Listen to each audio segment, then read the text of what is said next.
Reboot is a Canadian animated series that initially aired on YTV in Maple Syrup Land and on ABC in the United States. First premiering in 1994, this series broke ground immediately by being one of the first fully animated CGI television shows ever produced.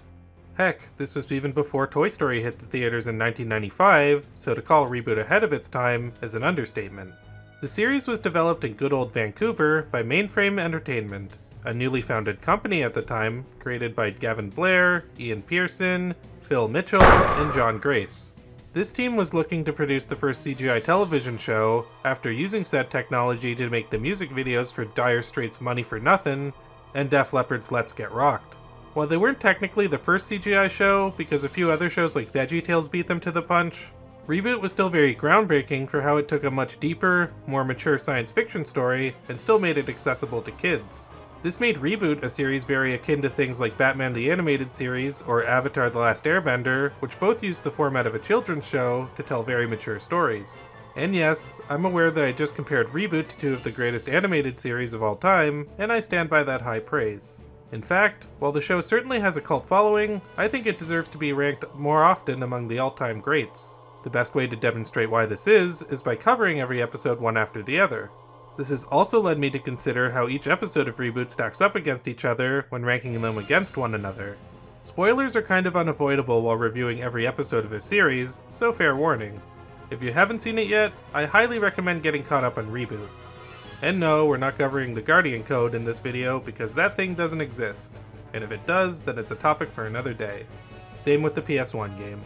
Also, we're not covering the Hulu sitcom called Reboot for you smartasses in the comments. Anyway, this is ranking every episode of Reboot, the animated series, from worst to best, starting from the beginning and working our way to the end.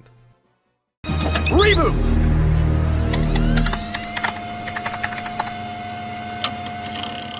Being the first episode of the series, this episode is meant to establish the characters, setting, and type of plots we will come to expect throughout the show. If you want a lowdown on what the show is about, this is one of those series that explains everything you need to know in the opening credits. Still, to summarize, Bob is a guardian who is sent to the city of Mainframe to protect its residents from incoming games, as well as malicious viruses. He spends most of his time with Dot, who runs a popular diner, as well as her little brother Enzo. We're also introduced to the main antagonist of the series, Megabyte, whose ultimate goal is to gain access to the supercomputer where Bob is from and infect it. The plot of this episode explores the main dynamic, with Megabyte finding a huge tear, which he plans to use as a pathway to said computer. Pretty straightforward, but this is the first episode of a series after all, so a straightforward story is expected and welcome. We spend a lot of time not only establishing the characters, but also at the locations, as we are taken to Dot's diner, Megabyte's lair, and inside of a GameCube input by the user. And yes, they are actually called GameCubes, so suck it Nintendo, you can't sue for this one.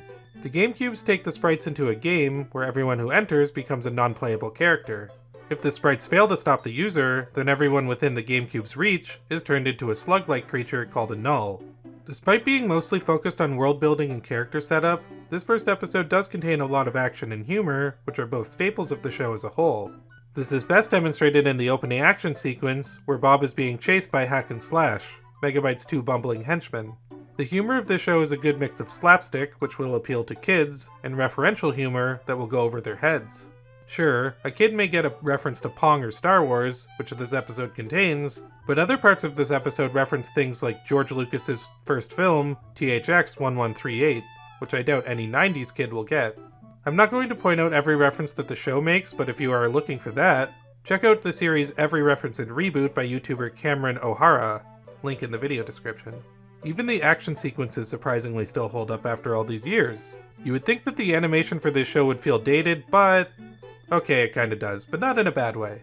If you really think about it, the context of the animation makes perfect sense, given the fact that the show is about computer programs and video games. This is what video games looked like in the 90s, so if anything, the primitive animation adds to the experience and makes it feel more authentic. Granted, there are a lot of uncomfortable close-up shots on some characters, but that might have been just a trend of the 90s if Space Jam is anything to go by. Overall, this is a very solid foundation for the series. It does feel a little bit basic in the story department, but the action, world building, humor, and character interactions are all well established here. There are a few rushed moments, like when Bob thwarts Megabyte's plans by simply kicking over his computer, but those are few and far between. It might not be the most memorable episode of the series, or the season for that matter, but it does a good job at setting up the bowling pins so that subsequent episodes can knock them down.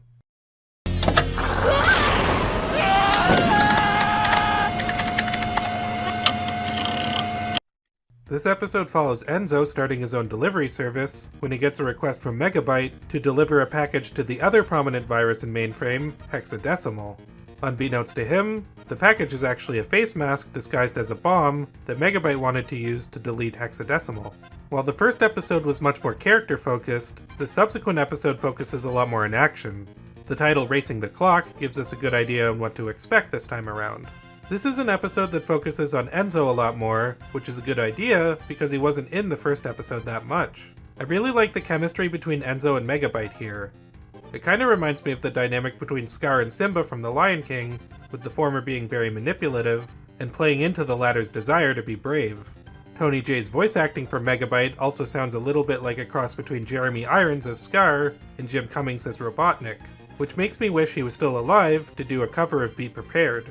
But what's even more significant than that is this episode also marks the introduction of my absolute favorite character on Reboot, Hexadecimal. Living in the district of Lost Angles, which is a 10 out of 10 pun I must say, Hexadecimal is a telekinetic virus who controls the nulls in mainframe. This crazy bitch gave me nightmares as a kid, and even watching her today still sends chills down my spine. Even so, I could never help but be fascinated by what she was doing. I especially love her theme music, voice acting, and the way she portrays her emotions through different masks. I also enjoy how Megabyte is trying to delete Hexadecimal due to seeing her as competition. Beyond that, this episode once again has a really great mix between action and humor. This must be one of the first CGI racing action sequences ever produced, and it's really fun. Not because it still looks great as a technological achievement, but because the pace is brisk and there's some really great intense moments. I also enjoy how we were able to see what happens when a game is corrupted in this episode. It's actually kind of mind-blowing and a great climax. I think I prefer this episode to the first one because it feels less like we're setting up the series and more like we're having some fun. Even the character interactions that were here I found more entertaining than what was in the first episode. Also, this was the introduction of Hexadecimal. Enough said. He's trash! He's trash, yeah! I don't think so.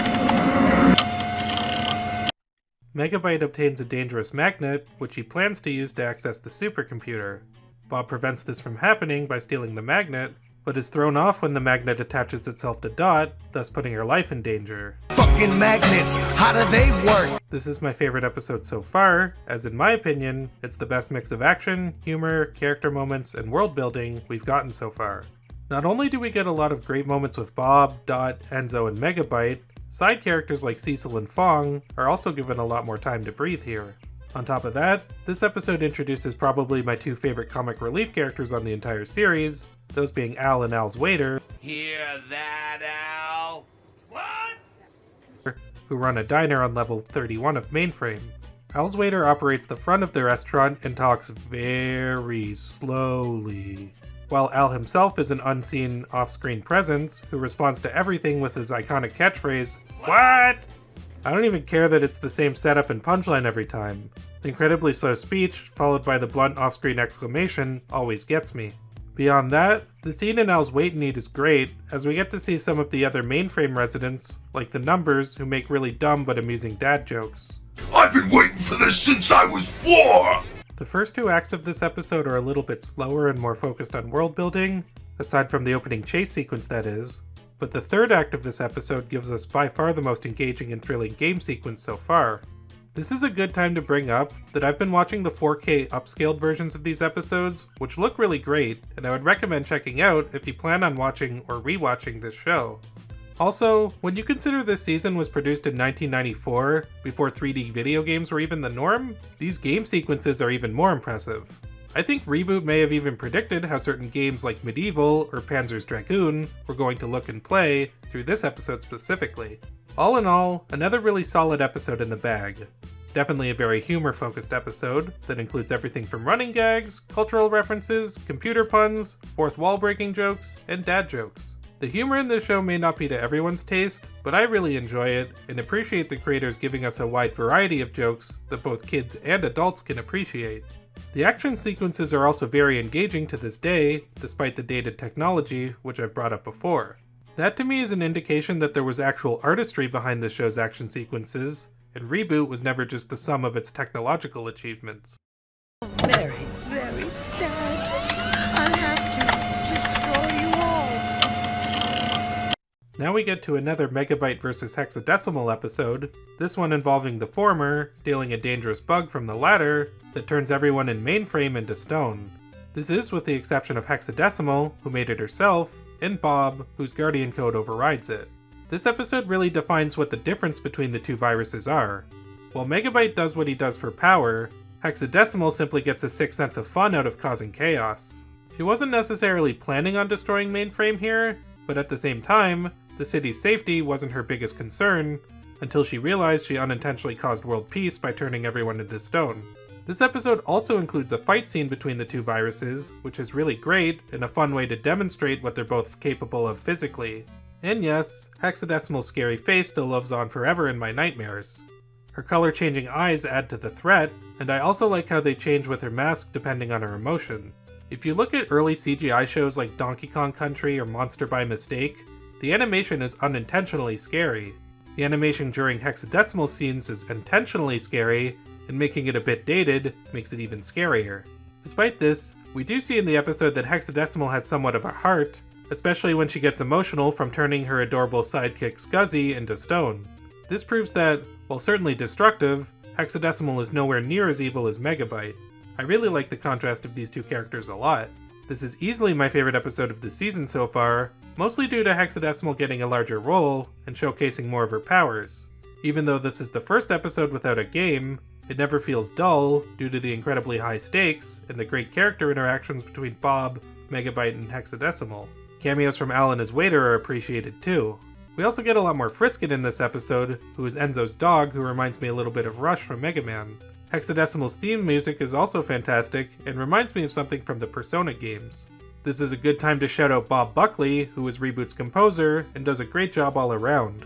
Side note, I love pronouncing the name of Canadians because I rarely have to worry if I'm getting the pronunciation wrong. Score 1 for Reboot in that category too. Well, Dot, then why don't you put this on your schedule? I'll kiss a no. This episode is about Bob and Dot having conflicts due to Dot being schedule-based and Bob being easygoing. Enzo tries to make them reunite. With every episode prior to this being an improvement over the one that came before it, I figured we were bound to hit a bump in the road sooner or later, and unfortunately, this episode is that bump.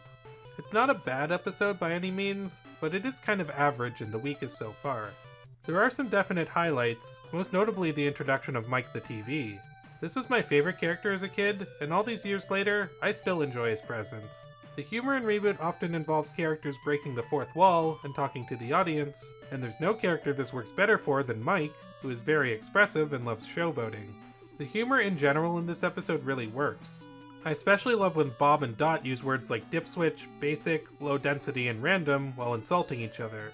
Half the time I'm not even sure what the word is supposed to be a substitute for. Like, geek in this universe apparently means a stupid person, which I don't really follow. However, the reason I don't particularly care for this episode is I find the main plotline to be pretty cliché and, well, basic. I really hate the trope of two characters getting mad at each other for minor reasons, and then learning to put their differences aside by the end. Even back in the 90s, this was a done-to-death concept, and it's only gotten worse since then. I'd like to say that Reboot added a unique spin on this story, but it really didn't. I do kind of like the role reversal at the end, where Dot acts more impulsively and Bob thinks of a plan, but even that is not that substantial or unique. This is also the first episode without a main villain like Megabyte or Hexadecimal, which would be okay, but not when the conflict that we're left with is so forced and contrived. With all that said, I do really like a lot about this episode, including the game sequence and the design of the user, which is one of the more creepy character models in the series. There are also some good moments with Enzo, so it's not like there's no merit to be found here. On the weaker side of Reboot episodes, but not a bad half hour of television in and of itself. Don't touch that!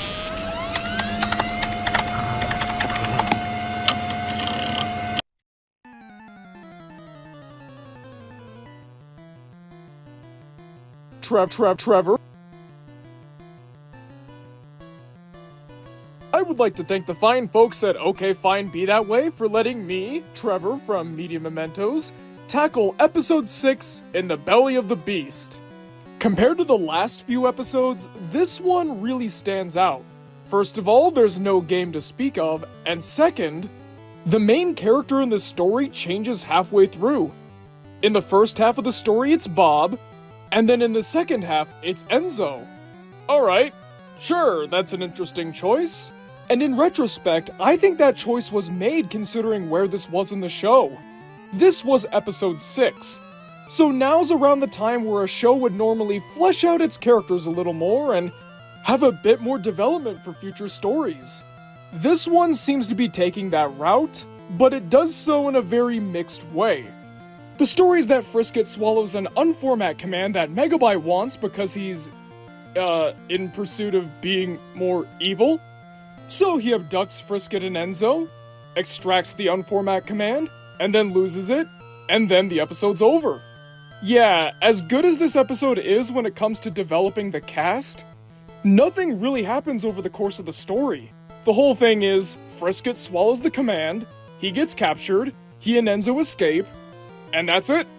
I'd understand if this was set up for a future episode where the unformat command would factor into some sort of overarching story or evil plan, but it doesn't. As far as I'm aware, it never comes up again. For me, it feels like there's a lot of filler in this episode with a ton of action scenes and banter, and none of it really amounts to much. And there's also a lot of hack and slash in this episode, and I don't know what Ian said about them so far, but as for me, I'm not really a big fan of those two. Overall, I'd say that this episode gets, I'd say a 6 out of 10. It's not bad, and I do appreciate that they're taking some time to develop the characters and introduce them more to the audience, but at the same time, there's so much fluff. One more rewrite would have made this thing great, but as it stands, it's alright.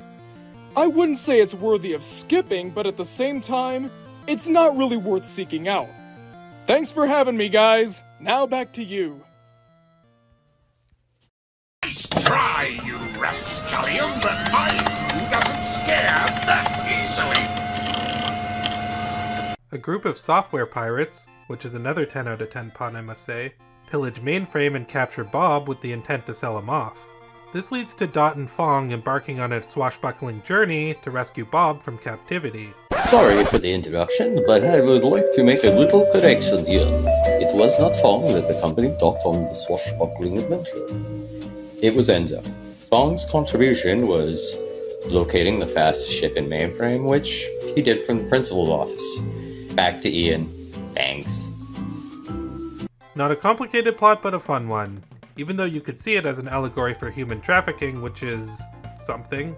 Anyway, I talked about how the plot of the Tiff plays on cliches I wasn't fond of, but I love swashbuckling pirate tropes, so this episode is really up my alley.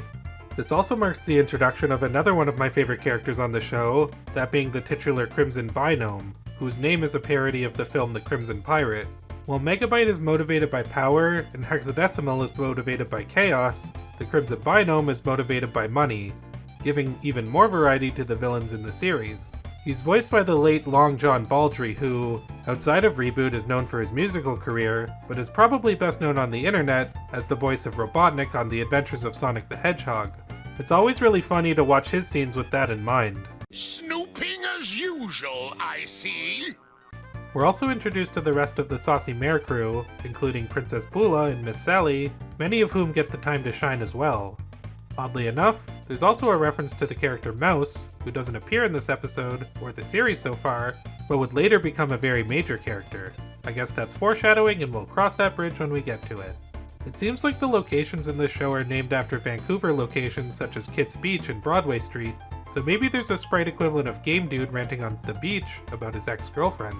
This is also technically the first episode to take place outside of Mainframe, unless you count the games, which is going to come into play a lot more in later seasons, let me assure you. Season 1 for the most part has been gradually getting better, and this episode is no exception. With many great character interactions among the cast, more entertaining world building, and a climactic battle that is fun and funny, this is easily my favorite installment so far. Plus the music cues for the Saucy Mare are brilliant, so I'm gonna go ahead and shout out Bob Buckley once again. Hell, everybody on this show needs more attention for their work, so why not? Enzo!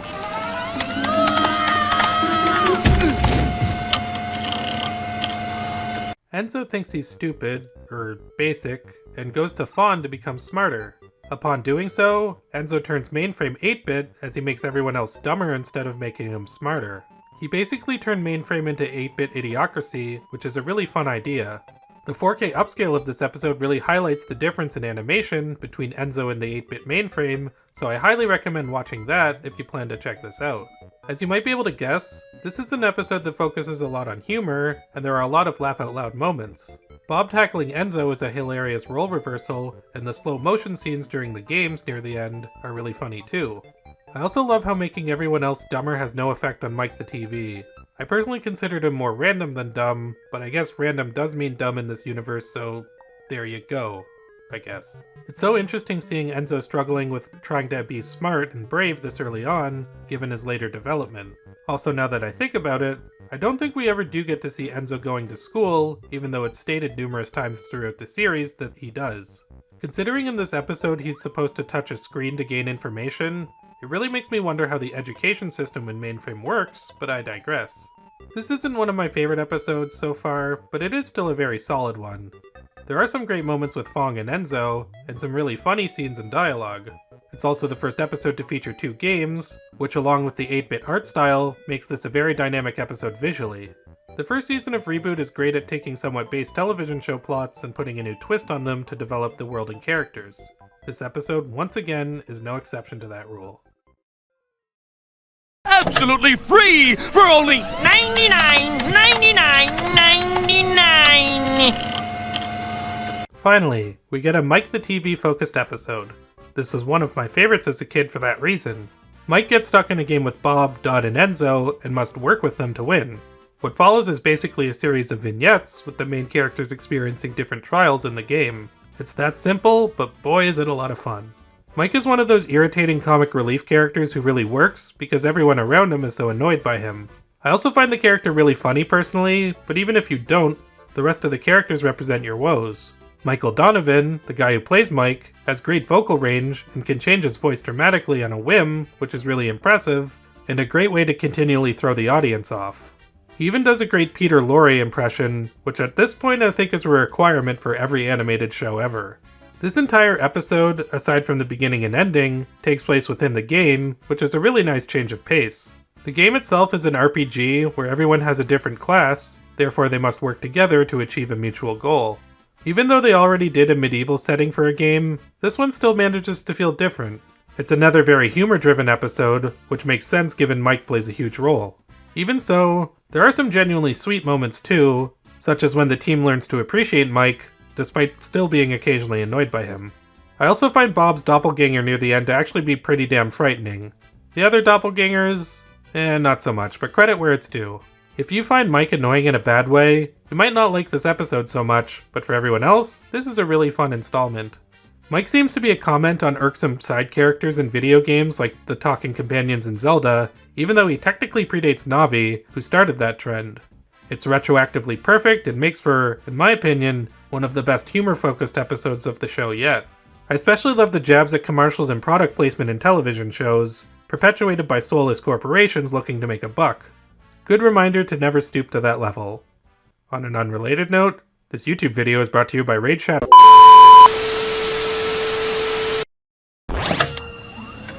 Nice rig you got here, big guy. Custom job. Megabyte hires Mouse, the character previously alluded to in the Crimson Binome episode, to hack into Bob's brain and reveal information about the supercomputer. After shrinking down in size and entering a drink from Al's Wait and Eat, Mouse, along with Hack and Slash, accidentally enter Enzo's body instead. Another classic concept, but done well. This is the only appearance of Mouse in Season 1, but thankfully, we do get a really good impression of what she's like. She's not like most other characters who at this point seem to land firmly on the side of either good or evil. She's a very grey character, kind of like the Crimson Binome, except more of a femme fatale archetype. Between Mouse, Dot, Hexadecimal, and a few other characters we will get to later, Reboot sure had a better grasp on writing strong female characters than many other cartoons at the time. Mouse is also a very competent hacker, which makes for a hilarious contrast when paired up with the dim-witted hack and slash. We also get a few moments with Megabyte's other minions here, such as Smiley, who I really like. This is also an episode where the animation gets to shine in a lot of areas. I love the sweeping shots of Mainframe both in the opening and when they're flying around in the hot rod car thing. The animation on Enzo when they're picking at his brain, both in terms of his face and body movements, is absolutely hilarious. Kind of looks like the type of visuals you'd see in a school project for 3D animation.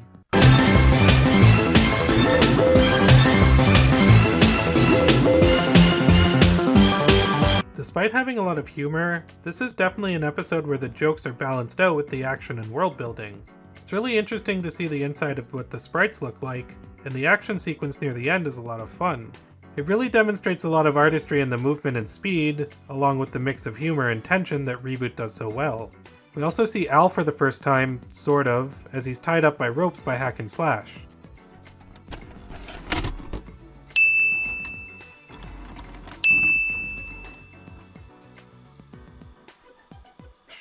Okay, not exactly a face reveal, but at least we know how big he is and what his shoes look like. That's more than enough for me. I've always wanted to do that.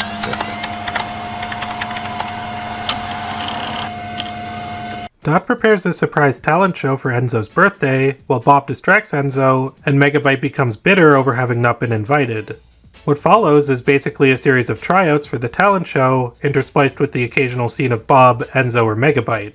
I've talked about how certain episodes are more humor-focused than others, but this is the only episode of Season 1 I describe as a straight-up comedy show. Thankfully, it pulls it off very well, making for my personal favorite episode of Season 1.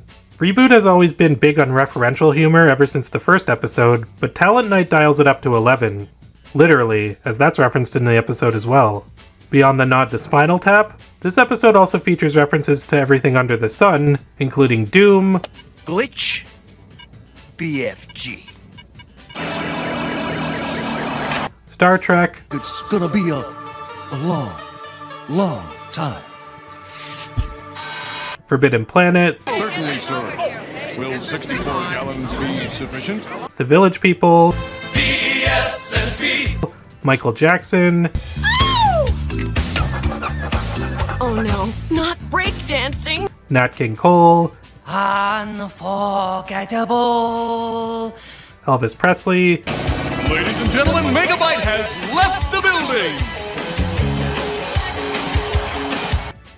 and much more that I probably didn't even pick up on. Hell, the freaking YTV logo robot makes an appearance at one point, so they left no stone unturned. The funniest reference in my opinion is when the characters from the Money or Nothing music video pop up and have sandbags dropped on them.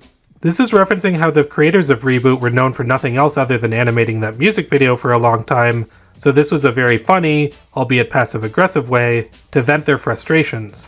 However, the episode does contain more than just reference humor, as the character interaction is great as well. All the talent show tryouts are broken up with Mike the TV's narration, who thankfully gets a lot of time to shine here. While a lot of the humor is really in your face, a few of the jokes are a little bit less surface level. There is one point where a stand-up comedian tells a joke in binary code, which the crowd laughs at wholeheartedly. I wanted to see if the binary code actually was gibberish or translated to anything, and sure enough, it directly translates into the classic Henry Youngman line, "Take my wife, please." The humor in the show is so nerdy that I can't help but love it. I also appreciate how it respects nerd culture and does reference humor right, as opposed to something like the Big Bazinga theory. The subplot with Megabyte becoming angry over not being invited to the birthday party almost feels out of character for him, but not enough to where it's off-putting. For someone who is usually full of hatred and is constructing dangerous schemes to destroy Mainframe, it's really funny seeing Megabyte being so petty here, but it's a great aspect of his character. It reminds me of Bowser in Mario Party or something like that. The scene where Megabyte shreds on his guitar at the end is the perfect ridiculous but simultaneously awesome way to wrap up this episode. Dot singing seductively to Enzo is kind of creepy though, I'll admit. As are the Null balloon animals when you consider that Nulls are essentially dead sprites, but that's not enough to ruin the episode, thankfully. Talent Night is absolutely hysterical from start to finish, and contains so many fun scenes that I can't help but love it. I don't think this episode represents the tone of the show as a whole very well, and those who are looking for more action and world building may not be as huge on it as I am. Regardless, Talent Night is an absolute classic, and probably one of my favorite half hours of television from the 90s. What you are experiencing is a temporary distortion of reality. This episode reveals that Megabyte has control over many mainframe residents by removing their PID codes. Dot plans to make an energy park to help out the sprites in this situation. While this is going on, Dot also starts seeing temporary distortions of reality which foreshadow future events. Future events such as these will affect you in the future. This is the first episode of a two-part season finale, thus making it the first episode of Reboot to experiment with serialization. As such, the stakes here are much higher than a lot of other episodes, and we're much more focused on action and drama rather than comedy. Most of the comedy comes from the opening scenes, especially the game at the beginning, which shows the user being uncharacteristically incompetent due to playing an older game. It doesn't take long for the tone to change though, as soon as Bob and Enzo regroup at Dot's diner. Dot's emotional journey here is much more engaging than a lot of the previous episodes, and Megabyte's plan is much more sinister. We also get much clearer motivations behind both characters' actions throughout the series, and why they do what they do. I really enjoy how this episode explains how and why people follow Megabyte, despite the fact that he's a virus hellbent on enslaving everyone. It's also revealed here that Dot is a freedom fighter, which explains why she has connections all over Mainframe, beyond her good business skills. I really enjoy the twist ending where Megabyte gets everyone to turn on Dot due to making them believe that they were working together after hack and slash hold everyone hostage. This is a great way to demonstrate how ruthless and manipulative Megabyte is, by not only winning against Dot, but villainizing her against the people she truly cares about more than anyone. At least that's what he thinks. Cyrus's betrayal was a good twist too that I didn't see coming. The episode concludes with Bob and Dot entering another game, although Dot is too devastated by what just happened to truly care. It's a very dark cliffhanger to end with, and a perfect setup for the next episode. I always appreciate shows which are able to take their audiences seriously when it comes to character drama, especially if they're supposedly aimed at kids. This episode really does feel like a big step forward in a lot of ways. The stakes are higher, the character development and motivations are much more fleshed out, the drama is more impactful, and the action is more chaotic. Although slight nitpick, some of the crowd shots do feel a little bit static, which was also true in Talent Night. This is one of the few ways in which the animation feels dated in a bad way, but it's not enough to ruin the experience. Regardless, this was a great episode and an engaging first part to get you pumped up for the upcoming season finale. Look out!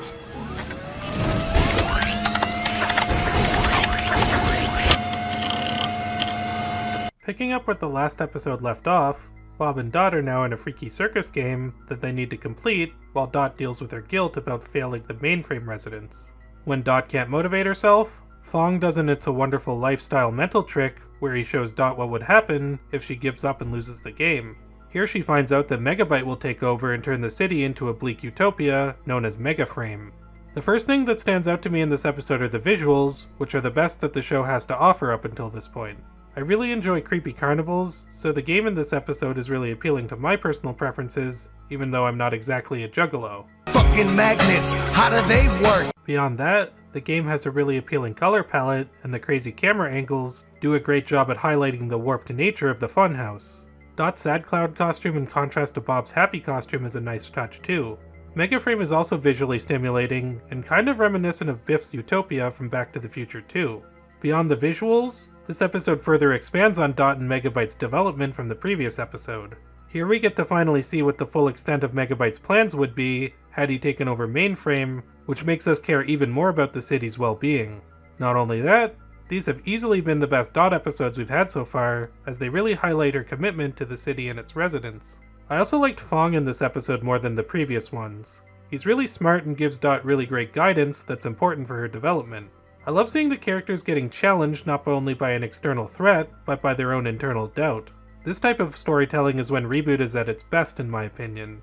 Even though this is a follow-up to last episode's story, the tone and plots are completely different. This feels more dynamic than a simple follow-up, which I really appreciate.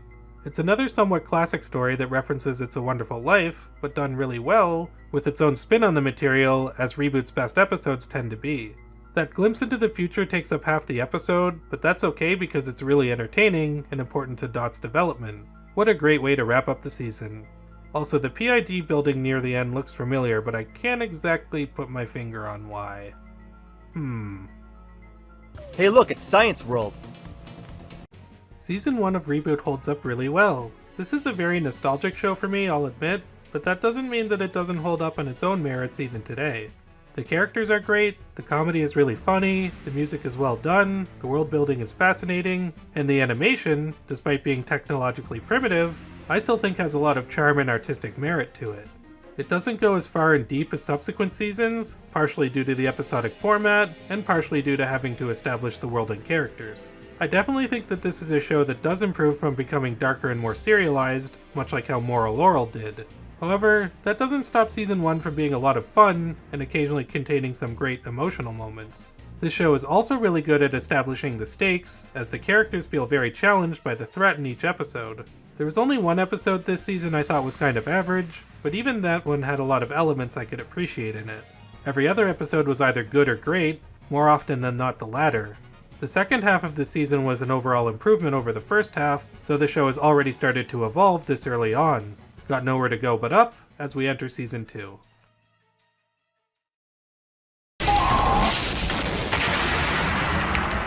Magnificent.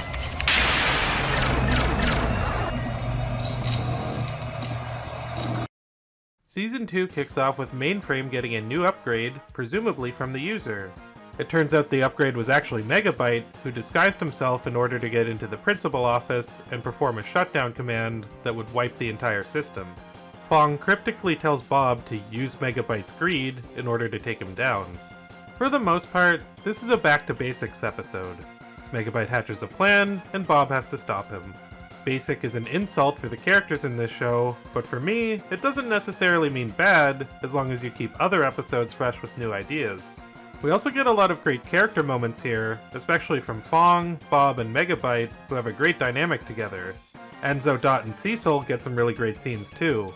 Here we see how upgrades descend from the sky and are given to the mainframe residents. Even as a kid, I always saw the user as a very clear allegory for God, considering he or she created the world the show takes place in and affects it in mysterious ways, including deleting or nullifying whoever he sees fit. The very opening credits of Reboot even reference a search for God, with Bob claiming he intends to find out if what they believe about the user is true or not. No one knows for sure, but I intend to find out. Reboot! The Guardian Code totally destroyed the sense of mystery, but I'm getting ahead of myself. I'd probably need an entire separate video to explain my thoughts on the God allegories in depth, but in terms of how upgrades work, I view them as the user's blessings to mainframe. Man, between Reboot and VeggieTales, early CGI shows certainly had their fair share of religious influences. Speaking of upgrades, Season 2 does indeed show a lot of improvements in the visual department. This is in terms of the animation itself, as well as the use of camera movement. There are far more sweeping shots that really show off Mainframe in its glory, which is only going to continue as the season progresses. I'm a big nerd when it comes to seeing sets and animation, so I think this is a really great way to make the world feel more interconnected and real. You could also maybe argue that the upgraded animation has an in-universe explanation, with the user perhaps getting a better graphics card or something like that. Oddly enough, my only real gripe with this episode is a scene that features my favorite character, Hexadecimal. Here she confirms a deal with Gigabyte that states she will have 50% control over Megaframe. This is kind of pointless here, as Gigabyte's plan in this episode never really gets far enough to where it would matter. The real purpose of this scene is to drop the fact that Gigabyte and Hexadecimal are not only working together, but are relatives of each other. I think this would be much more satisfying to have this revealed later in the season, during an episode where it would actually matter. I do like the twist a lot, but this scene feels really shoehorned into this episode, and it kind of disappoints me knowing it could have been placed in a more appropriate time during the season. Even so, that's not enough to ruin the episode as a whole. The action, character interactions, and loving homages to movies like Aliens, The Terminator, and Predator sure make this an entertaining installment. This is a good way to kick off the second season and get back into the groove of things, even if it doesn't rank among the best episodes of Season 1.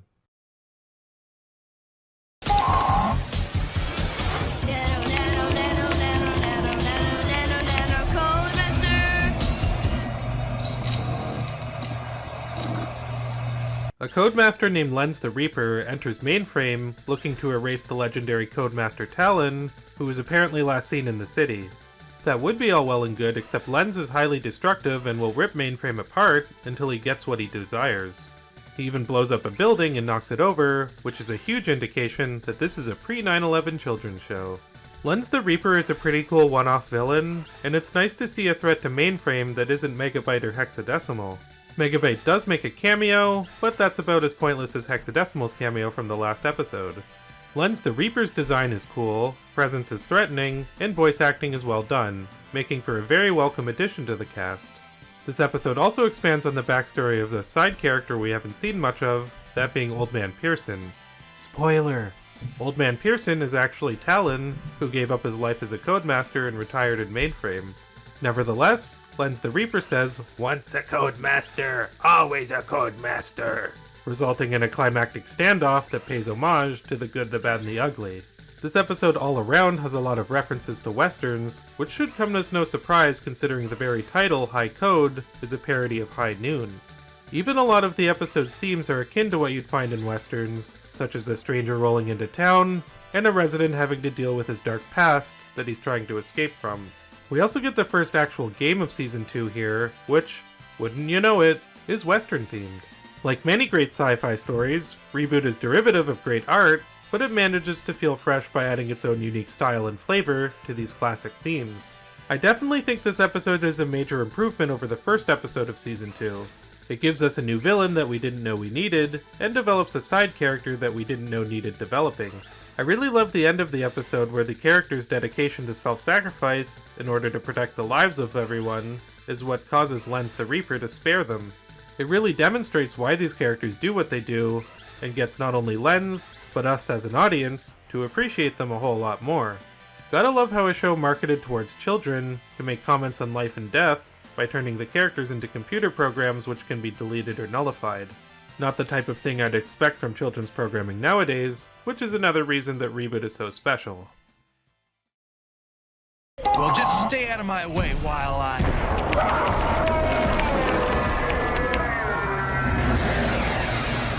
Run for it!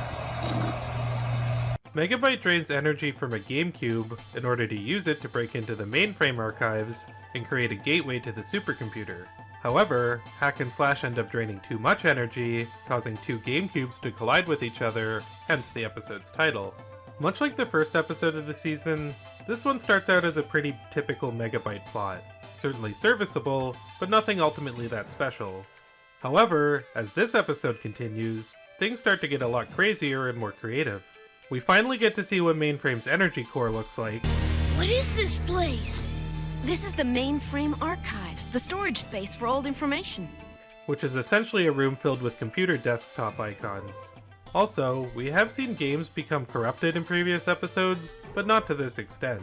The very concept of combining a war game with a dinosaur game in this world leads to some pretty hilarious results. I mean, this episode has a frickin' dinosaur tank. This would be the coolest thing ever if it didn't get defeated by pressing a button on its chest. But still, how could I get that upset? If you want a 2-word review of this episode, dinosaur tank. There you go. But beyond that, this episode has a lot of other qualities to it as well. Even though the plot is your typical Megabyte affair, the journey that he goes on throughout the episode is quite fresh. Upon getting trapped in the game with Bob, the two reluctantly have to work together in order to defeat the user. Bob even saves Megabyte at one point, claiming that it's part of his programming to guard anyone, even viruses. This causes Megabyte to spare the lives of Bob, Dot, and Enzo once they destroy the gateway computer at the end. It's so fascinating to see a much more sympathetic and reasonable side of Megabyte than we're used to in the same episode where he's causing so much mayhem in Mainframe. We also get quite a bit of Hack and Slash, who always make for great comedic relief. I have a feeling Megabyte's plans would actually pan out once in a while if it wasn't for Hack and Slash's incompetence. Overall, I'd say this episode was better than Infected, but not quite as good as High Code. The character who really shines here and makes the episode is Megabyte for his story arc and the chemistry he has with Bob. That doesn't mean the other characters don't have great moments too. I especially like when Bob is telling Enzo that there are other mainframes, which plays on the theory of multiple universes. And no, I'm not calling it the multiverse theory, because I'm sick of that term nowadays. Beyond that, the concept of games colliding is a lot of fun, and this episode really manages to stick the landing, as well as expanding on the characters and mythology of Reboot as a whole. Also, dinosaur tank. Enough said.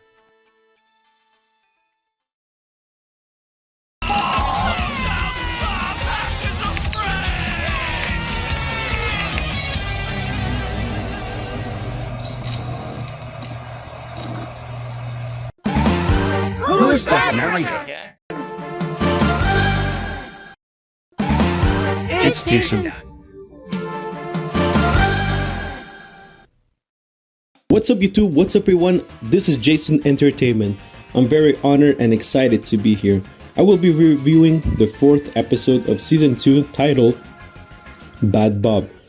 In this episode, Megabyte attacks the principal's office to steal Mainframe's core energy. Bob and Enzo are trapped in a game where they have to race against Megabyte and restore Mainframe's core energy, but also being careful about the user in the game. So for me guys, this episode is very solid. I was thoroughly entertained during the whole episode. And specifically my best part is of course the race part. It's so cool, but it's also like filled with some very interesting Easter eggs that I was able to catch. So I'm going to tell you some of the Easter eggs I found out interesting, and probably I missed some, but I did my best. Alright guys, sorry I don't know every reference, but I think I did my good research and I have some very interesting things to tell you. So first off, let's talk about the race itself. The race itself is a clear imagery of the movie Mad Max from Mel Gibson. From the driver's looks, from the vehicles, the guns, the landscape, like everything gives you so much Mad Max vibes and was heavily inspired by that movie. Also, like if you watch this frame, you can see that the user's car is identical to the Batmobile from the late 80s to early 90s. Like this is a huge reference to Batman with Michael Keaton's era. So yeah, it's very iconic and it's very hard to not see it. What have you got for me, number one? It's a volatile situation. Anything can happen when a game is corrupted. To make matters worse, I've calculated 29 million cycles before the stolen energy dissipates, and Mainframe will be offline. For this Easter egg, this actually took me a while, because I'm really not familiar with this franchise, but I noticed that a character called Number 1 in this episode appeared to be wearing a familiar uniform. It turns out that he is wearing a Star Trek uniform. So I asked one of my good friends that he is a huge fan of Star Trek, and he told me that this character seems to be designed like Commander Riker from Star Trek The Next Generation, because he has similar facial features than him. So as you can see in this image, he really looks like him, like you see like the beard and everything. So yeah. Finally, I noticed another Easter egg. It's in the race itself. Megabyte takes the form of a truck with his face covering the whole front. This really reminded me of a horror movie I used to watch with my parents called Maximum Overdrive, where actually an evil truck with a goblin face brings terror to the town. Like, the similarity really is incredible here. Also, like this truck in Maximum Overdrive could run by himself, as well as in the race Megabyte could run by himself. It didn't need a pilot. So yeah, I think the reference is pretty clear here. So guys, those were my the Easter eggs that I was able to catch during this episode. Next up, the 5th episode of Season 2 will be a shifting point, because, without giving any spoilers yet, let's say the narrative will have some changes, alright? Anyway guys, so this was Jason Entertainment. Thank you so much for having me here, and I can't wait to hear the rest of the review. Take care guys. What are you smiling about? I like it. Why, thank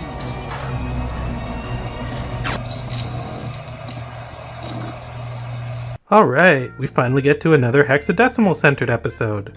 It's about damn time. Hexadecimal breaks into Mainframe's archives and gains access to the system's paint command. From here, Hexadecimal aspires to be a widely recognized artist, which she accomplishes by covering Mainframe in insane paintings that severely tamper with the city's functionality. Bob sets out to stop her before the damage becomes permanent. From the very moment this episode opened, I knew it was going to be something special.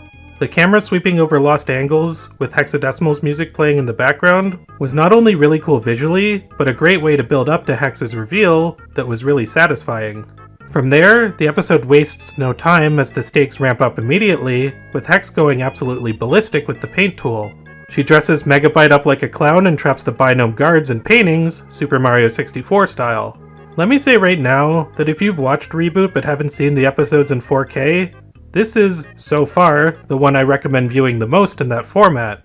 This is by far the most stimulating episode to look at yet, with so many crazy visuals to enjoy in the foreground, background, or any other ground you can think of. Imagine the PS1 game LSD Dream Emulator if the crazy visuals there were actually related to a story.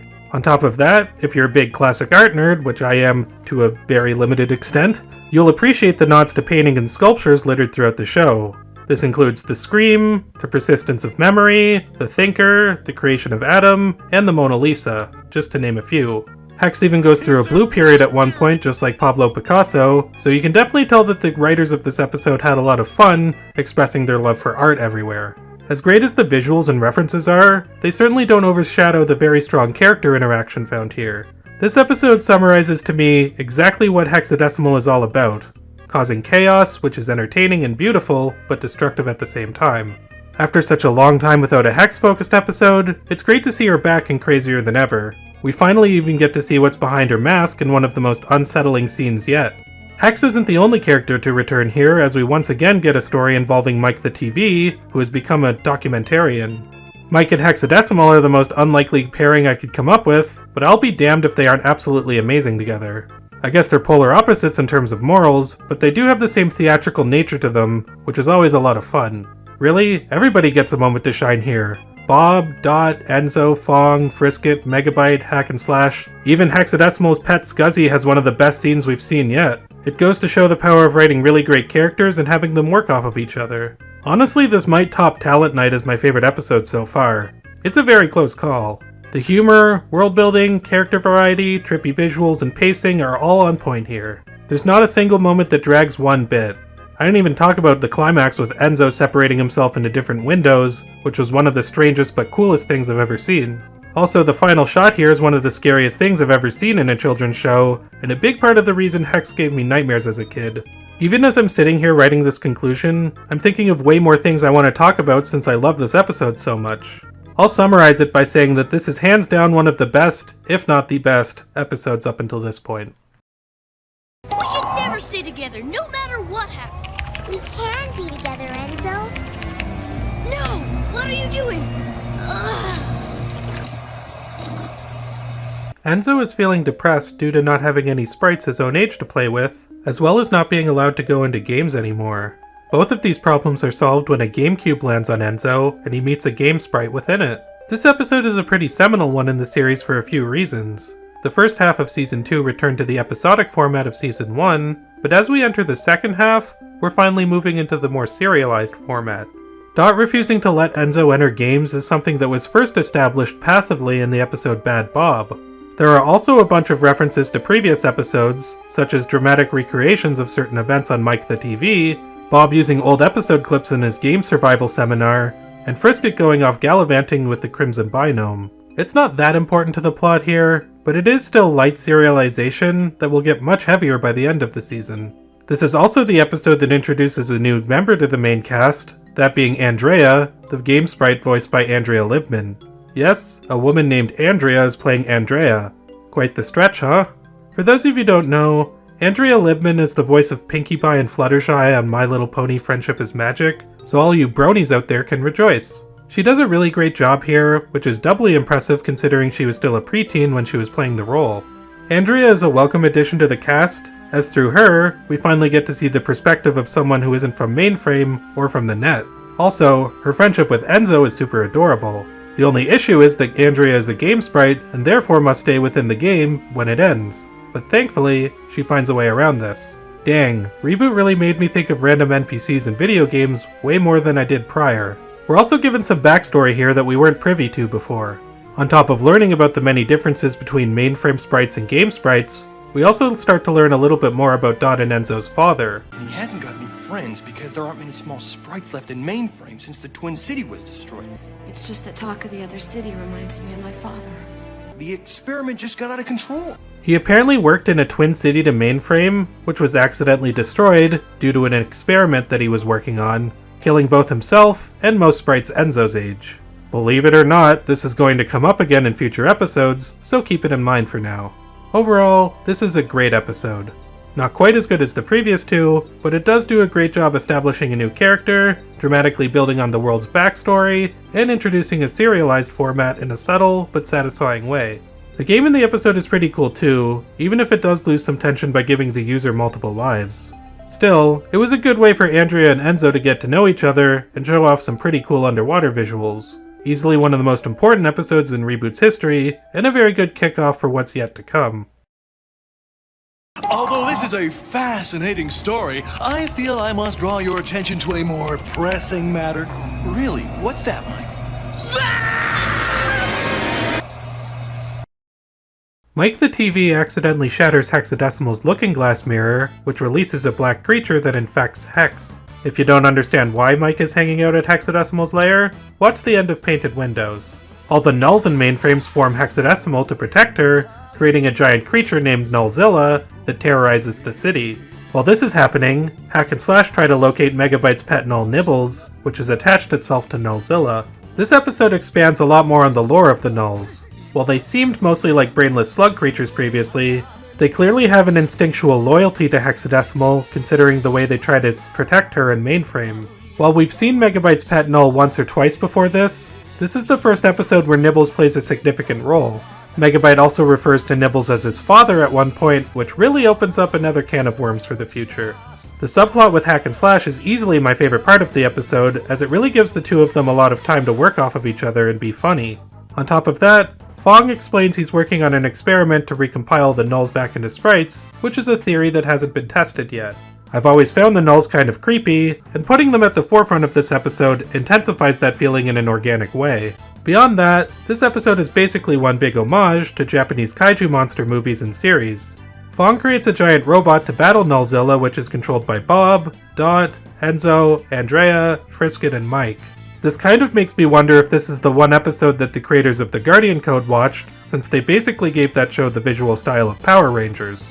Regardless, the fight between the robot and Nullzilla is very entertaining, and feels like a very loving tribute to kaiju films. That, or they were bitter towards Power Rangers for getting better ratings. I'd be pissed too if I made something as good as Reboot, so I can't even really blame them. This isn't one of my favorite episodes in the season so far, but it is still a very solid outing. The action is entertaining, the exploration of the lore is interesting, and the humor is consistently funny. A lot of characters get a lot of screen time here, and they have really good moments, especially Hack and Slash, who surprisingly steal the show. This is also the first episode, aside from the Season 1 two-parter and maybe Painted Windows, that ends on a cliffhanger, with Megabyte getting possessed by the same creature that infected Hexadecimal. The continuity is becoming even tighter, so let's delve right into the next episode to see the results of this. I am become Gigabyte, destroyer of systems. Now this isn't a bug.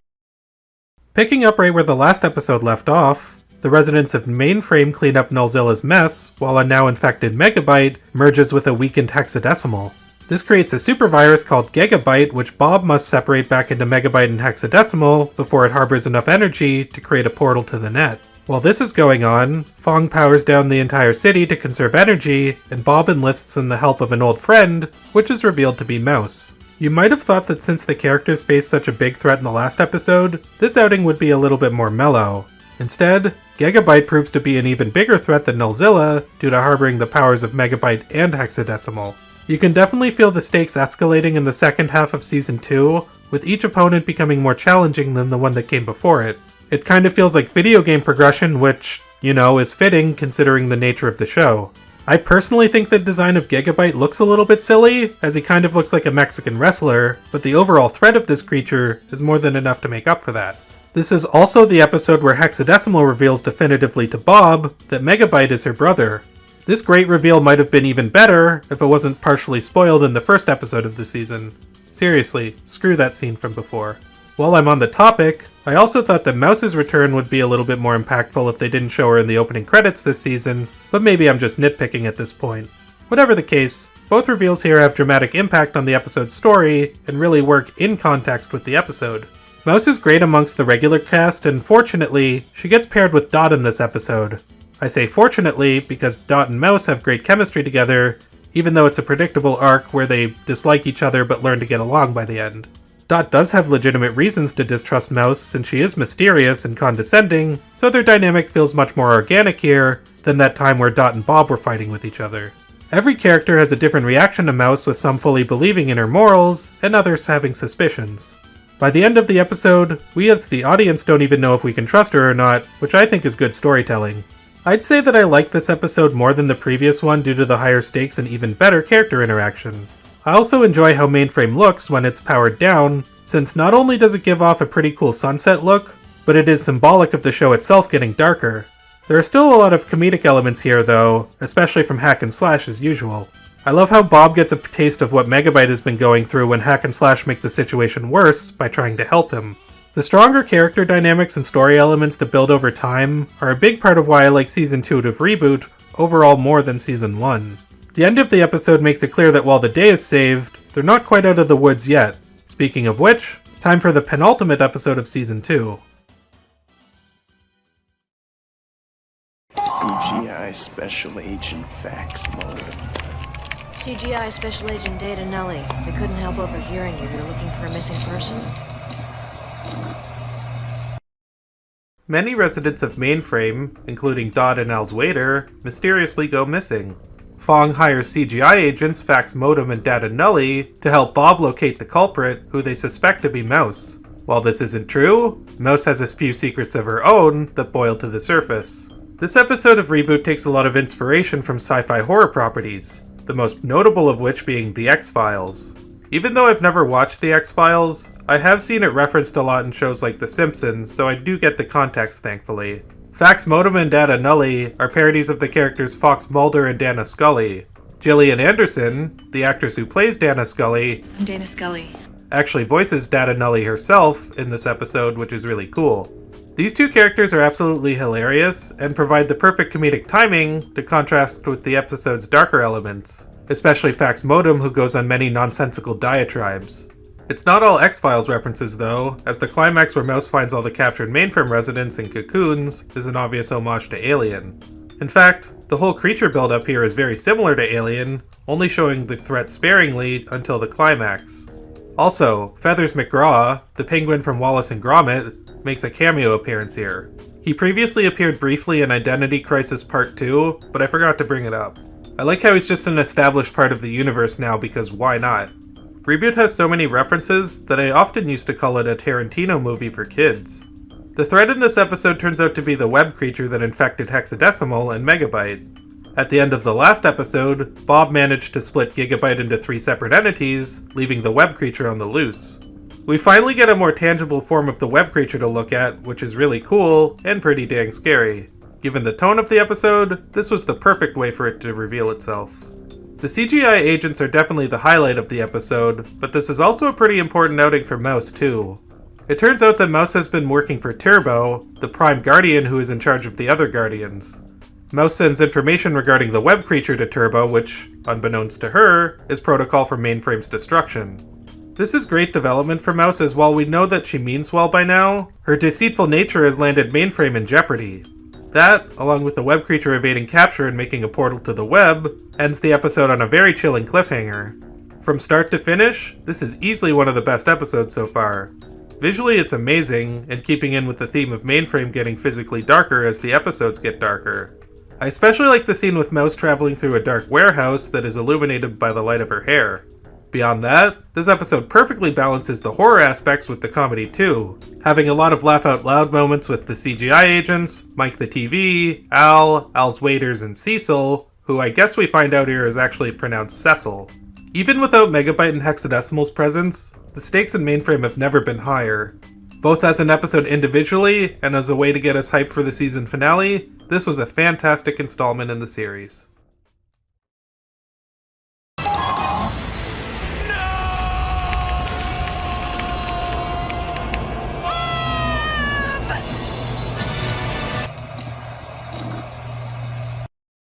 The citizens of Mainframe prepare for war as the portal to the web hangs over them.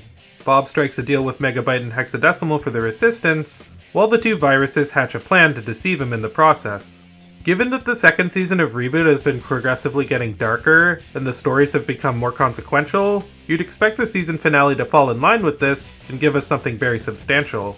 Oh man, does Web World Wars ever deliver on that promise and then some. I remember watching this episode as a kid and being totally flabbergasted at what I saw. Even today, I think it holds up tremendously as by far one of the best episodes of the season, if not the series. This is an episode that is kind of hard to talk about, not because it's slow or not much happens, but because it's very focused on the action and the size and scale of the story. The first act is basically establishing where every character will be during the final confrontation, mixed with the occasional banter. The second act is basically one long action sequence, and the third act, well, I'll talk about that in a bit. The first two acts are somewhat light on story. Not that I timed it or anything, but I feel pretty confident in saying that this episode has the least amount of dialogue out of any Reboot episode so far. With that said, considering this is what the second half of Season 2 has been building up to, it feels extremely satisfying. Even the first act, where everyone is preparing for war, is really engaging, as you really feel the danger literally and figuratively looming over the city. When the action finally does happen, it's pretty amazing to look at. Whoever did the camera movement for Reboot deserved to get paid a lot, because like I've stated repeatedly, it looks absolutely incredible. It really shines here during the sky dogfights, which look really good in themselves, especially in 4K. The action during the second act keeps escalating and escalating to the point where it becomes the best action sequence so far in the series. Even with the copious amounts of build-up, the action really exceeds any expectations I had initially. Even though the first two acts have much less dialogue than we're used to, what is here is pretty great. Dot and Mouse still have great chemistry, and I like how all the characters have a hard time working with Megabyte and Hexadecimal for obvious reasons. Probably the funniest part of the episode is when Megabyte turns his armored binome carriers, ABCs for short, on the mainframe residents, causing the binome Binky to shout, It's the ABCs! They've turned on us! Treacherous dogs! This is a reference to how ABC, the network running Reboot in the US, did not renew the show for a third season on the channel. I miss when meta humor used to be this clever. But okay, let's really get into the third act, which is by far the best part. One ongoing thread in Season 2 involves Enzo lying to AndrAIa about being a guardian. You'd think this would conclude in a regular liar revealed fashion, but instead, Bob promotes Enzo to Guardian Cadet in this episode, telling him that he will be Mainframe's new guardian if anything happens to Bob. Spoiler! Something happens to Bob. While everything is going to plan in regards to closing the portal, Megabyte and Hexadecimal trap Bob in a pod and shoot him up into the web at the last minute. So yeah, now the main character of the series is gone, Enzo is the new guardian, and Megabyte and Hexadecimal won the battle. Just when it looks like Season 2 is about to set things back to status quo for Season 3, the story takes a total right turn and absolutely changes everything. Say what you want about Reboot's occasionally dated animation and rare missteps, this show takes some of the biggest risks I've ever seen in television, especially for something aimed at all ages. That, along with the incredible action sequences, make Web World Wars the best finale Season 2 could have ever asked for. Even with the limited dialogue, this ends up being one of the most emotionally resonant episodes of this series that completely blew my mind the first time I saw it. It's not quite my favorite episode, but only because Season 2 has been so strong as a whole. Speaking of which, let's wrap it up. Season 2 of Reboot is essentially a slow-turning wheel. The first half of it is very much in line with Season 1's tone, while the latter half of it approaches a much darker, more serialized format that would continue on to subsequent seasons. As such, Season 2 is Reboot's transitional phase, where we start off in one place and end up in a totally different set of circumstances. Now that the world and character dynamics are well established, the writers are able to do much more with the storytelling, even during the episodic format of the first half. Season 1 is nothing to write off as there were many great episodes there, but as a whole, Season 2 feels more complete, even with 3 less episodes. I loved how the consequences of many events are carried over into subsequent episodes, first little by little, until eventually leading up to an epic climax. Even so, each episode feels distinct from each other, with the tone encompassing comedy, action, horror, drama, westerns, pretty much any kind of genre you can think of. Reboot has covered it, and covered it well. And if you think the show can't keep up this high quality going into the next season, well, buckle up, buckaroos. We're about to get into what, in my opinion, is the cream of the crop regarding this show. Without further ado, let's jump into Reboot Season 3. when the second part of this video comes out. Yeah, I know, we're splitting the video up into 2 parts. But hey, since Reboot has started to become a big fan of ending things on cliffhangers, we felt it only fitting that this video end on a cliffhanger as well. Yep, that's the excuse we're going with. Thanks to everyone for watching, and I hope you'll tune in for part 2 to see our thoughts on Reboot Seasons 3 and 4. I come from the net, through systems, peoples, and cities, to this place, YouTube. My format? Content creator. To finish what I started, by reviewing the final 2 seasons of one of the greatest animated series ever made. I said in my last video that the quality of Reboot was only getting better, and I expected Season 3 to fall in line with that. No one knows for sure, but I intend to find out. Reboot!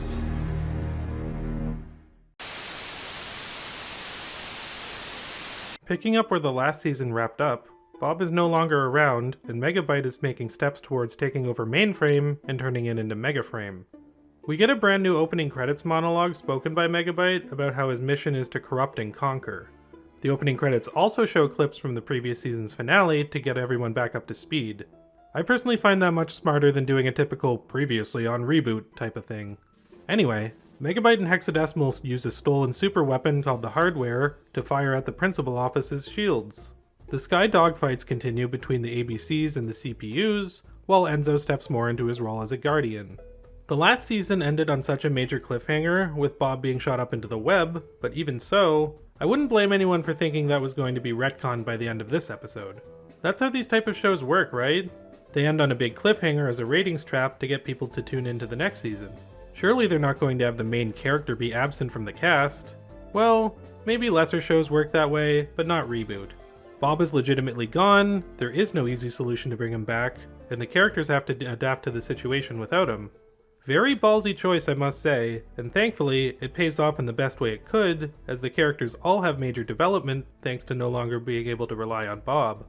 Enzo naturally has to change the most as he deals with his insecurities about not being able to live up to the high standard that Bob set as Mainframe's guardian. The Mainframe residents feel the same way, as they all treat him like a child, which only adds to the layers of hopelessness they all feel. It's not smooth sailing for the bad guys either, as, unsurprisingly, Megabyte and Hexadecimal have some conflict with the former wanting control over Mainframe, and the latter wanting Mainframe's destruction. Hex almost gets what she wants, but before she can blow up the city, a GameCube comes down and electrocutes her. Megabyte's right-hand doctor, known as Her Doctor, who I'm kind of surprised I haven't brought up yet, captures Hex while she's unconscious so that Megabyte can use her as a weapon against her will. As usual, these viruses show no signs of mercy, which makes them deplorable but undeniably compelling. I already have so many good things to say about this episode, and I haven't even gotten to the best part yet, which is the game itself.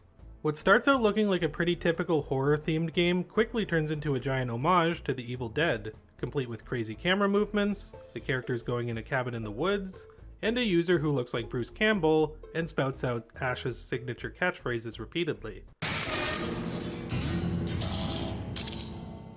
Groovy.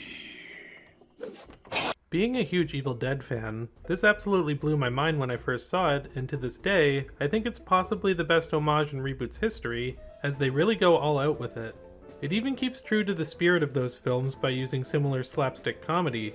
The fact that a show aimed at families would do an episode paying homage to one of the goriest movie franchises ever floors me.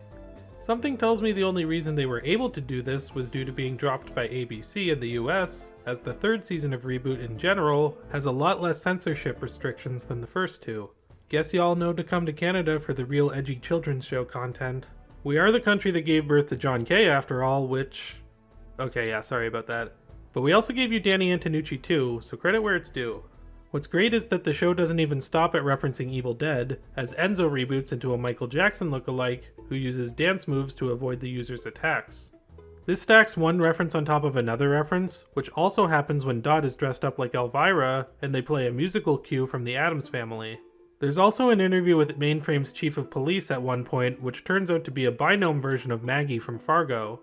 I could keep going as there are also references to things such as Aliens and Scarface, but I think you get the point. Not only does Reboot's drama and action continually get better, but its humor does too. Speaking of things that have improved, I commented previously about how Season 2 of Reboot was an upgrade over the first season in the visual department. That was nothing compared to the jump in quality from Season 2 to Season 3. The character movements are a lot cleaner, the shadowing and lighting are highly improved, and the backgrounds seemed a lot more detailed. Watching this in 4K was a real experience, and I still think it looks pretty good today, especially if you've been watching Reboot from Episode 1. My favorite moment visually was when the city of Mainframe was reflected in Hexadecimal's eyes, which I found really beautiful, haunting, and symbolic. Seasons 1 and 2 started off slowly with not bad episodes, but not the best. Season 3 hits the ground running with possibly my favorite episode up until this point.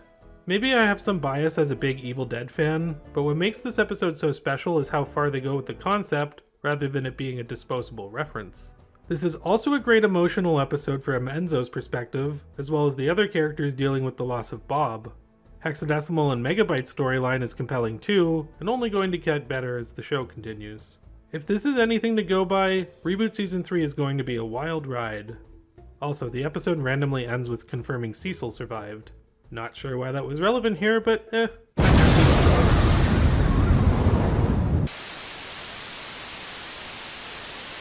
Enzo continues to struggle with gaining respect from Mainframe residents, which is in no way helped by Megabyte putting out propaganda and blocking Enzo from entering games. Eventually, Enzo and AndrAIa do a maneuver into a game with the help of Mouse in order to prove their capabilities and increase morale in Mainframe. Much like the previous episode, there is a lot to talk about both in terms of the game and what's happening in Mainframe, so I'm going to start by talking about the latter. The show continues to build on the emotional story established in the previous episode in terms of Enzo struggling with his confidence. It's easy to feel a lot of sympathy for him, as he was unwillingly put into this situation. At the same time, with Megabyte taking over, we also can't totally blame the Mainframe residents for being apprehensive about a child being the guardian of their system. In a way, I'd even argue that the reaction of the Mainframe residents are somewhat parallel to us as an audience. Bob wasn't just the guardian of Mainframe, he was also the main protagonist of this series. Enzo has to fill his spot in both cases, which he is more than capable of doing. The way that he proves himself by the end of this episode is really uplifting, as is his relationship with AndrAIa, which Fong accurately deduces as love blossoming between them. Mouse also gives AndrAIa a Reboot badge, which allows her to enter games without staying in them as a game sprite. On the villain side of things, Megabyte hires Cyrus to put up posters defaming Enzo around town. You know, Cyrus, that one binome that betrayed the protagonist back in the Identity Crisis two-parter from Season 1? Yeah, this show really rewards you for paying close attention. Her doctor finishes restoring Hexadecimal back to health. Excellent, Herr Doctor. Excellent, Herr Doctor. Excellent, Herr Doctor. With the one caveat being that she now has a collar attached to her that Megabyte can use to electrocute her and control her power. This makes me feel really bad for Hexadecimal, who, not one episode ago, was ready to completely destroy Mainframe. The way Hexadecimal can elicit so much genuine fear, comedy, and now even pathos is a huge part of why she remains my favorite character to this day.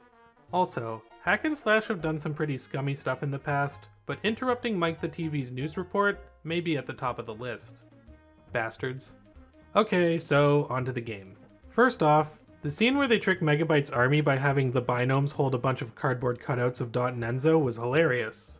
That's only the tip of the iceberg though, as the game itself turns out to be a giant homage to the Looney Tunes. The user is a character known as Rocky Racoon, a deranged rabies-infected rodent named after the Beatles song, who runs around at the speed of the Roadrunner. I guess finding Gideon's Bible turns you into a rabid Sonic the Hedgehog. Much like how the last episode managed to accurately capture the tone of the Evil Dead movies, this one manages to emulate the feel of a Warner Brothers cartoon very well. It kind of reminds me of the CGI Roadrunner segments from the Looney Tunes show, except good. Enzo reboots into a lookalike of Elmer Fudd, and the voice actor even starts to replace R's with W's, which I found really amusing. AndrAIa, on the other hand, reboots into a generic biker chick, which I thought was really disappointing. It's such a missed opportunity to not have her reboot into Wile E. Coyote or Yosemite Sam. Even so, the comedy here really shines and makes for one of the funniest episodes of the show yet. There's even some adult humor, such as the binome flashing Rocky Racoon, so I'm starting to think that being dropped by ABC was a blessing in disguise. The scene where Megabyte deletes the binome known as John Luke was pretty disturbing too, even to the point where Hack and Slash were shocked by it. He shouldn't have wore the red shirt. I wouldn't say I like this episode quite as much as the season premiere, but I still think it ranks amongst the best episodes so far. The humor is top notch, and the character and story development are really well done. The third season of Reboot is great at switching from being really funny one moment to extremely dramatic the next, with both tones complementing each other rather than clashing. We're only 2 episodes in, and both installments have been absolute bangers. Seems like my recollection of the show didn't fail me, as I can already tell. Megabyte makes it known that he's torturing the other residents of Mainframe and preparing his next attack using Hexadecimal's powers. In retaliation to this, Mouse comes up with a plan to create a firewall around Megabyte's lair to block any incoming attacks. In the meantime, Enzo, Frisket, and AndrAIa enter a game where they encounter Cyrus, who has been the main binome spreading the anti-Enzo propaganda. Now enemies must work together at the risk of getting nullified. Just when you thought Reboot pushed its referential humor as far as it could go in the previous 2 episodes, this one comes along and cranks it up to 11. Oh wait, they made that reference in Talent Night. Okay, this one cranks it up to 12, so suck on that, Spinal Tap. The opening sequence of this episode features a ski chase that references On Her Majesty's Secret Service, complete with similar framing and sound-alikes of the 007 theme. The only difference is that the user is Santa Claus, and Enzo and AndrAIa have rebooted into killer snowmen, but who am I to split hairs? That's only the beginning, as we then cut to a credit sequence which faithfully replicates a James Bond opening. After that, we return to Mainframe and the Bond parodies are kind of downplayed, until we meet Hugh Branch, a parody of the character Q, who explains gadgets to Fong, Dot, and Mouse. The Bond references continue when Enzo enters the second game. Here, Enzo reboots into Bond's signature attire, although the game itself is a recreation of Andy's room from Toy Story.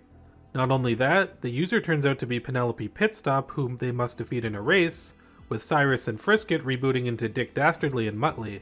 So basically, this episode starts off as a James Bond parody, then turns into a simultaneous parody of wacky races in Toy Story, all the while remaining a James Bond parody. There are other references scattered throughout to things such as Crash Test Dummies, Die Hard 2, and even O.J. Simpson's Police Chase, because why not? This show really impressed me with how far it's able to push its humor without going off the deep end completely, or drowning out the character drama. Speaking of which, let's get into the character interactions. Enzo once again continues to be the emotional anchor as he continues to deal with his insecurities to the point where Fong and Mouse trick him into thinking he came up with the firewall plan. You'd think entering a game with Cyrus and a bunch of binomes siding with him would make things worse, but Enzo manages to prove himself by saving the day. Cyrus in particular has a very intriguing arc in this episode where he learns the error of his ways and sides with Enzo in order to not be nullified. Throughout the series so far, Cyrus has gone from siding with Dot to betraying her for Megabyte to betraying Megabyte for Enzo. He swings back and forth more than the testicles on a tanuki. Cyrus is captured by Hack and Slash at the end of the episode for switching sides, which really makes us worried about his fate. This is especially due to Megabyte getting more ruthless with every passing episode, even being amused at the way he tortures Hexadecimal here. Now that I command Hexadecimal's power, none can stand against me. You did that? To your own sister? Yes. It's rather good, isn't it? I'd say I like this episode more than the previous one, but not as much as the Season 3 premiere. Regardless, it continues the trend of absolutely fantastic outings that rank among the best in the show. We're really seeing Enzo step into his role as a guardian, even using certain phrases from Bob such as, "I can't go against my programming," and "This is bad, very bad." He may be a kid, but he is certainly proving himself as a guardian, not to mention making for a much more convincing James Bond than Roger Moore ever did. Jokes aside, this episode manages to be a great tribute to the 007 series, while still building on its own story in a meaningful way. Now with the firewall erected, Megabyte uses Hexadecimal's powers to breach a small hole in it. The principal office crew defends their position, leading Megabyte to fall back for the time being. Afterward, Fong and Dot try to find a way to bring Bob back from the web, while Enzo, AndrAIa, and Frisket enter another game. I don't even know where to begin in regards to this episode as there's a lot to take in, so I guess I'll just talk about the events in chronological order. First off, we hit the ground running with one of the most elaborate action sequences that the show has pulled off up until this point.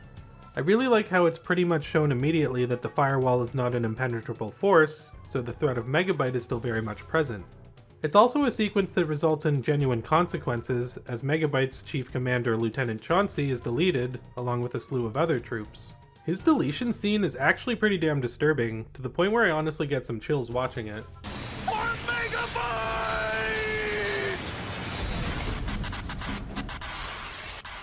Afterward, both sides regroup and discuss their next course of action. I love the contrast of how Dot and Fong have a really sweet moment with each other, while Megabyte and her doctor, Head doctor, head doctor, head doctor, head doctor, head doctor, head doctor, are portrayed at their most unsympathetic and ruthless. Dot absolutely hates how much everybody has to continue to suffer, while Megabyte revels in it, even saying that he wishes Hack and Slash were on the front lines, as he's gotten sick of them. Speaking of which, Hack and Slash have a big scene in this episode which I think better contextualizes their characters as a whole.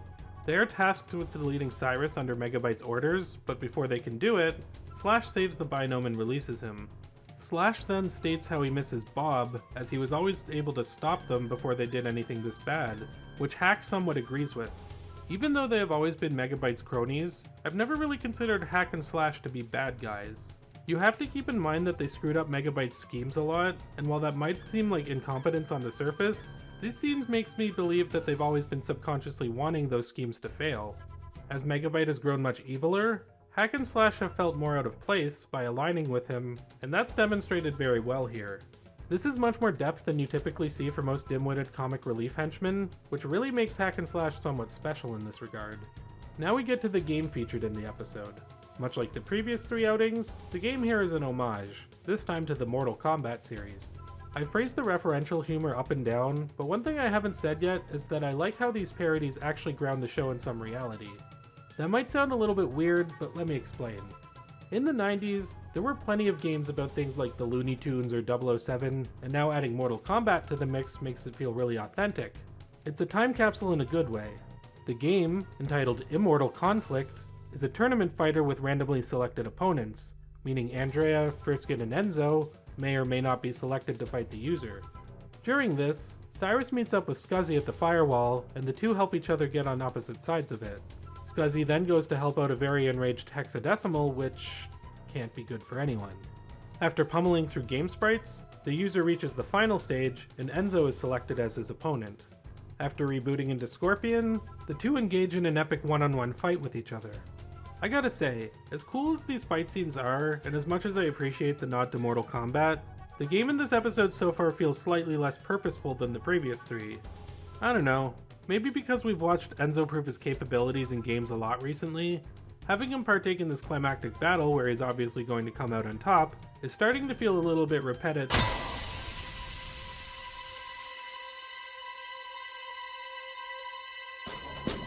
Oh. Well, disregard what I just said. This episode ends with the user actually winning, which I couldn't believe on my first viewing. Thankfully, AndrAIa knew how to change their icons into game sprite icons so that they can stay within the game without being nullified. That does, however, mean that they are exiting mainframe along with the game itself, leaving the city behind without a guardian, and everyone believing that Enzo, AndrAIa, and Frisket are nullified. Not only that, but Enzo's eye was badly damaged in the fight, to the point where he has literal and figurative scars that will haunt him forever. Just when you thought the most epic, insane plot twist occurred at the end of Season 2, 4 episodes into Season 3, and we're already greeted with something of the same magnitude. Do I even need to say that this is another absolutely incredible episode from start to finish? Well, probably not, but I guess I just did. Everything from the action to the character movements to the referential humor were expertly accomplished, and the huge emotional gut punch at the end made things even better. This show knows how to keep piling consequences upon consequences and getting darker and darker, which really feels like a far cry from the episodic, lighthearted nature that the show started with. And if you think the status quo has changed a lot already, trust me, you ain't seen nothing yet.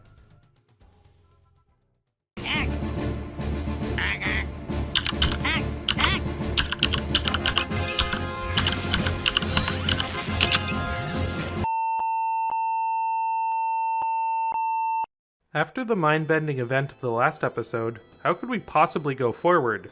Will Mainframe be following the cast without Enzo, AndrAIa, and Frisket? Well, the show decides to follow Enzo's journey instead, but suffice to say, it does not pick up where the last episode left off.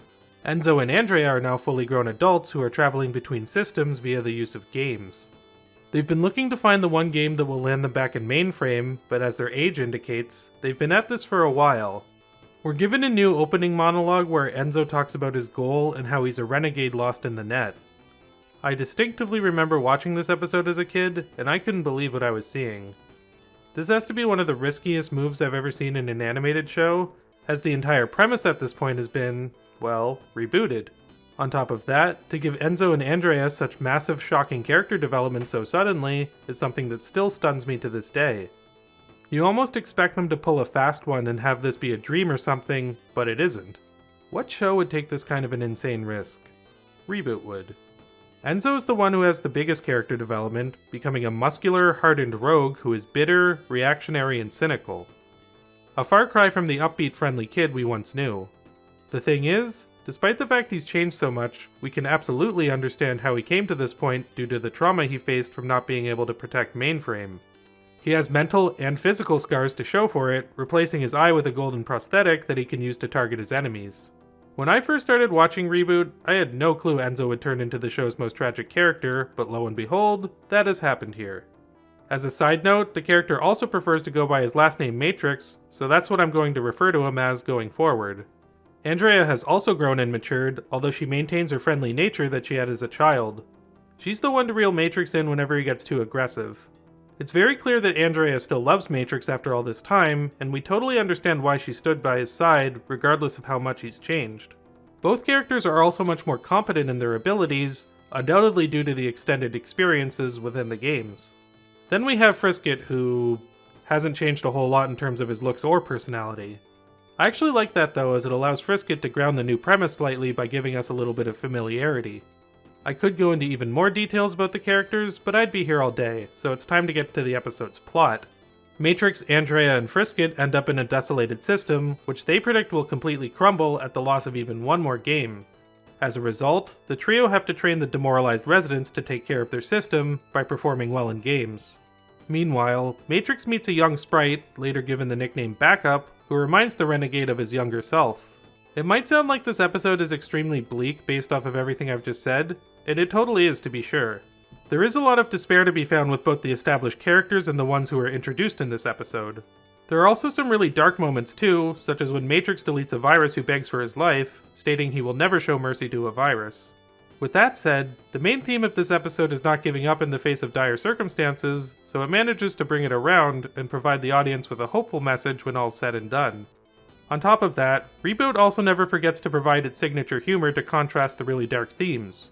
The episode literally begins with the aliens from Mars attacks fighting in a game, so it establishes early on that not everything is going to be doom and gloom.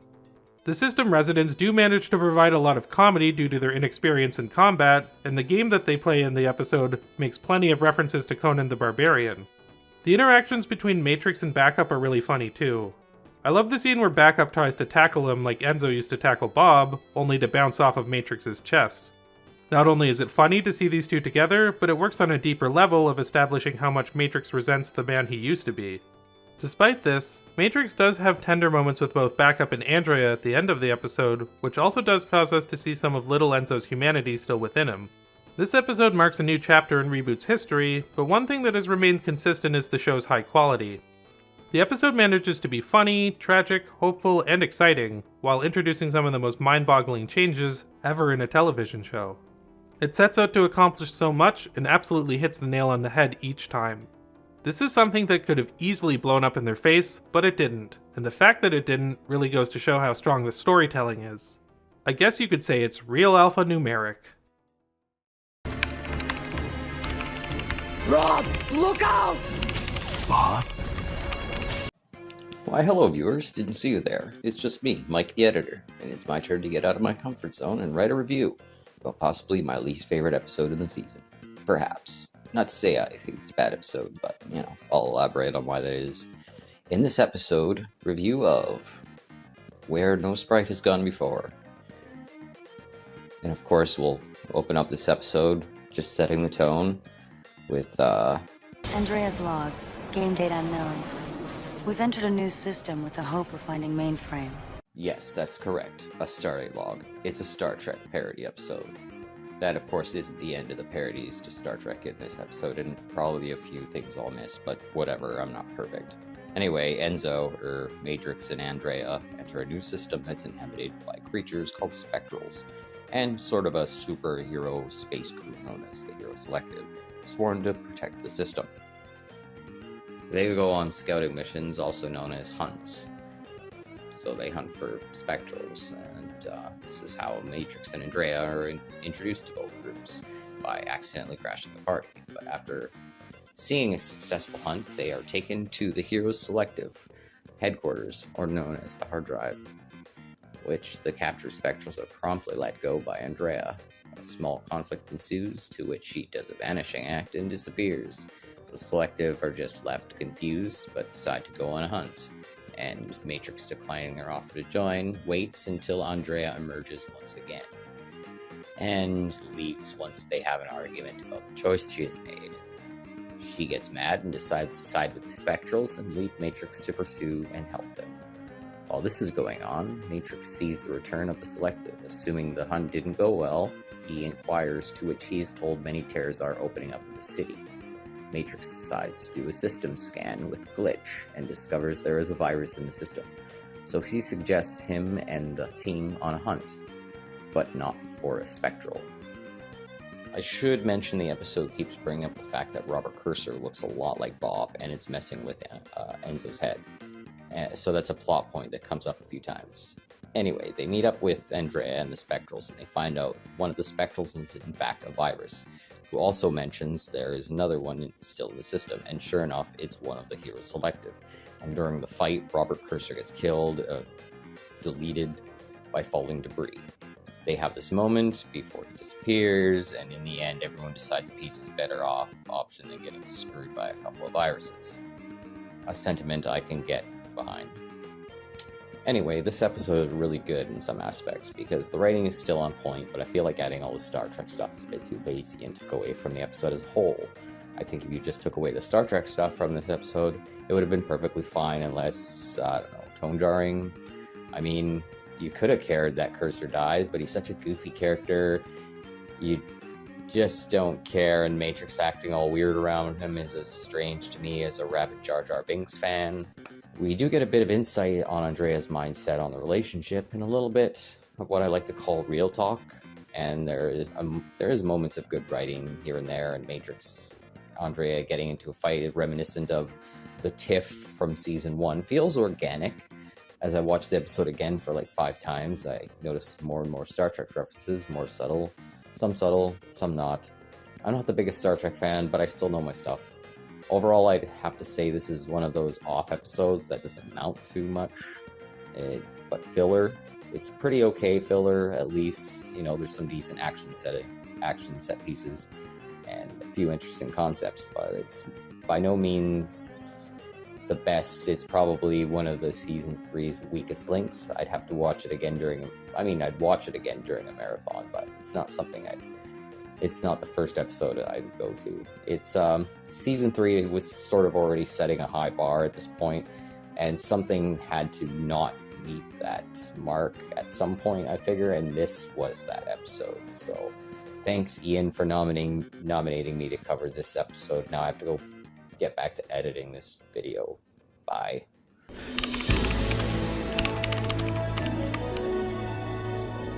After ending up in another system, Matrix, AndrAIa, and Frisket finally find themselves in what appears to be Mainframe.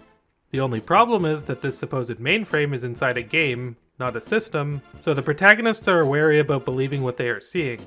To make matters worse, Matrix, AndrAIa, and Frisket reboot into Megabyte, Hexadecimal, and Scuzzy, leading to a battle occurring between them and their old friends. In order to find out what's going on, the trio must locate a mysterious character known as Number 1, who they believe will give them answers and win the game. As you can probably tell by the premise, this episode is pretty bizarre. The plot here somewhat reminded me of the Batman the Animated Series episode Perchance to Dream, where Bruce Wayne wakes up in an alternate reality in which his parents are still alive.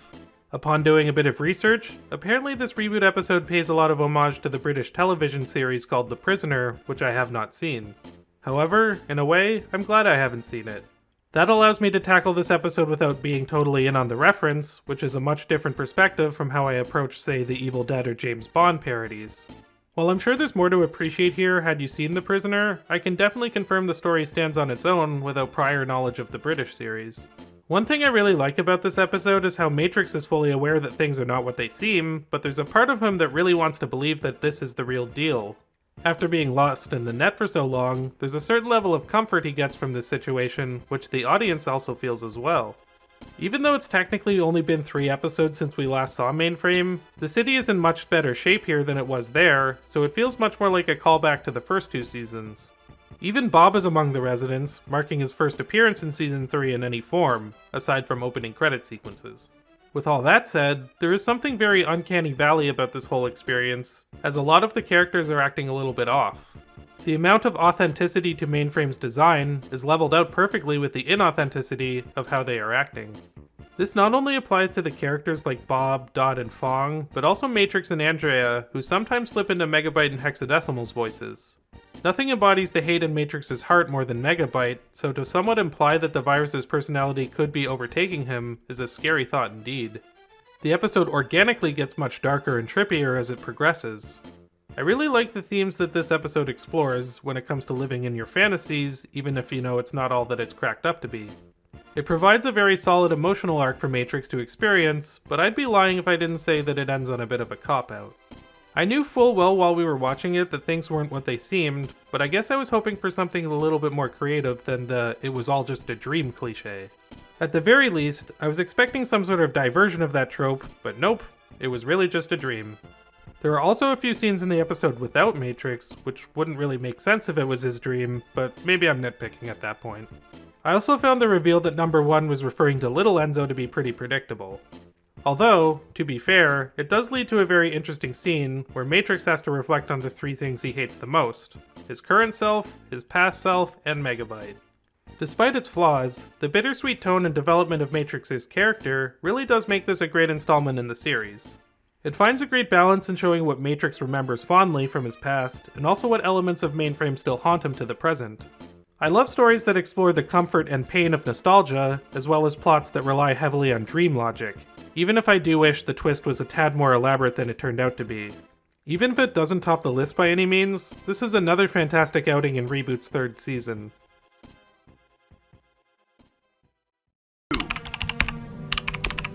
Turbo Prime Guardian.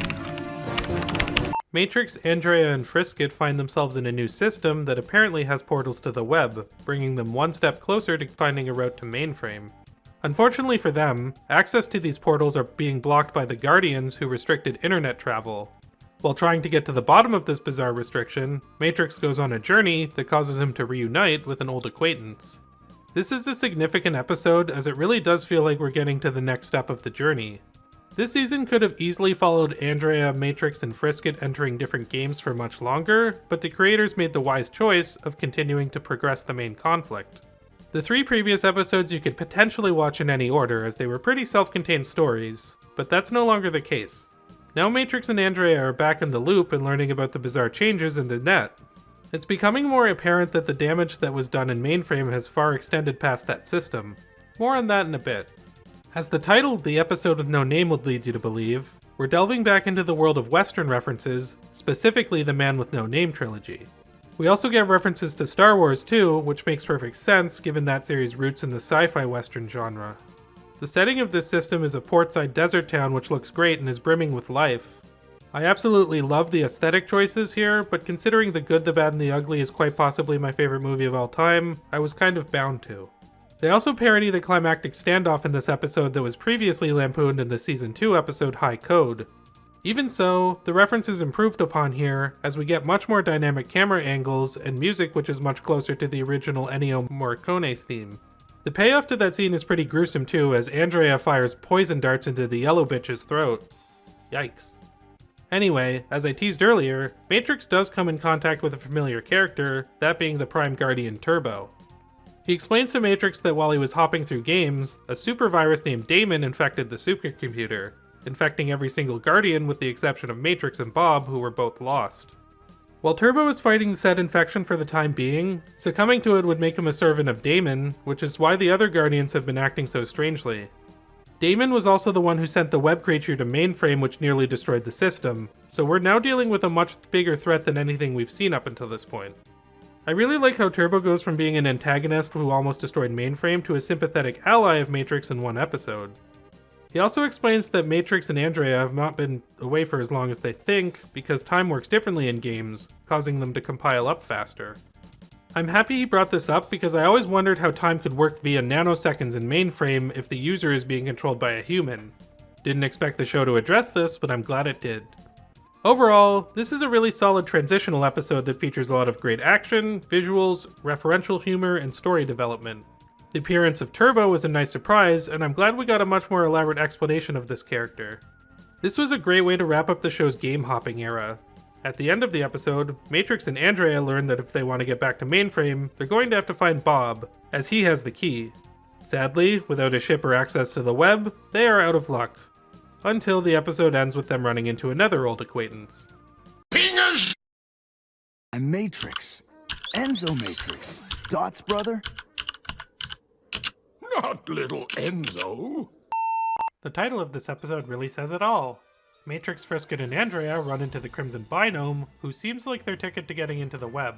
The only problem is that the Capacitor's crew, aside from Mr. Christopher, are all locked away in jail, leading to the group to conduct a rescue mission. However, Gavin's crew aren't the only ones serving time, as we're also introduced to an eccentric surfer who offers to be of some assistance. This episode starts with an altered opening, with Matrix now saying that his quest is to find Bob. It's probably cleared by now, but just for the sake of explanation, Reboot Season 3 is divided into 4 different arcs, each represented by a different opening monologue. The only exception to this was the episode Firewall, which did a James Bond parody for the title sequence. The first quarter of this season followed Megabyte's uprising in Mainframe, the second quarter was about game hopping, and now the objective is to locate Bob. But in order to do that, we first have to deal with rounding up everyone. While the previous episode was by no means boring, it was very exposition heavy as we were getting more caught up with all the details necessary to move the plot forward. I'm happy to say this episode balances that out by being very fast-paced and full of great action. I love the personalities of the Saucy Mare crew, so it's really fun to see them all return and get to shine together. Their presence, combined with the lively action sequences, give off a lovable swashbuckling energy which is really fun. If nautical nonsense be something you wish, then watch Season 3 of Reboot and flop like a fish. Even Feathers McGraw returns in this episode, supposedly having joined the Saucy Mare crew after evacuating Mainframe. Oddly enough, becoming a pirate does kind of make sense for Feathers McGraw given his past as a jewel thief. Confirmed. Reboot is canon with Wallace and Gromit. It's not only them though, as this episode also introduces the character Ray Tracer. A search engine that literally surfs the net, Tracer is a bizarre addition to the cast in my opinion. Not bad mind you, but in the midst of all this action and character reunions, having an unestablished surfer dude just kinda casually come in and join the party does feel a little bit out of left field. Thankfully, the show uses this to its advantage, as due to how abruptly this character is introduced, we don't know if we can really trust him or not. On the one hand, he's helpful and maintains a friendly, albeit a little bit cheeky, attitude. On the other hand, he can be a bit sleazy and casually hits on AndrAIa, despite her being romantically involved with Matrix. Everyone seems to trust him except Matrix, and while that's clearly based on a lot of jealousy, there is a legitimate chance of Tracer double-crossing the crew he just met. We're obviously going to get more into Tracer in subsequent episodes, so for now, I'll just say his introduction is really cool. Speaking of hitting on AndrAIa, this is the first episode where the character is somewhat sexualized by the others, which is something. On top of getting compliments from Tracer and the Capacitor, there's a scene where she seduces the jail guards as a distraction. This is something that the boards of standards and practices would have never allowed on ABC, as they tried hard to avoid the sexualization of characters in the first 2 seasons. They're not the only ones either, as this ended up being the final episode of the show to air in the United Kingdom. The reason given is that they felt the themes of the show were becoming way too mature for children, likely due to the standards and practices not being able to reel them in. God damn us dirty Canucks. It should be noted that Season 3 of Reboot did eventually air on Cartoon Network in the US, a little bit over a year after it was first broadcasted in Canada. Tangent over, this is a really solid episode. Not the deepest in terms of themes or story progression, but in terms of fast-paced action, this is the best the season has to offer so far. Bringing so many characters, old and new, into the mix is really fun too, especially since they all have great chemistry with each other. On top of that, it's a really fantastic beginning of a new arc in the show's story. As much as I like the game hopping episodes, the momentum is accelerating forward now that the characters are more in control of their journey. With the ship in their possession and Tracer supposedly able to create a portal to the web, this high-energy seas adventure has only begun.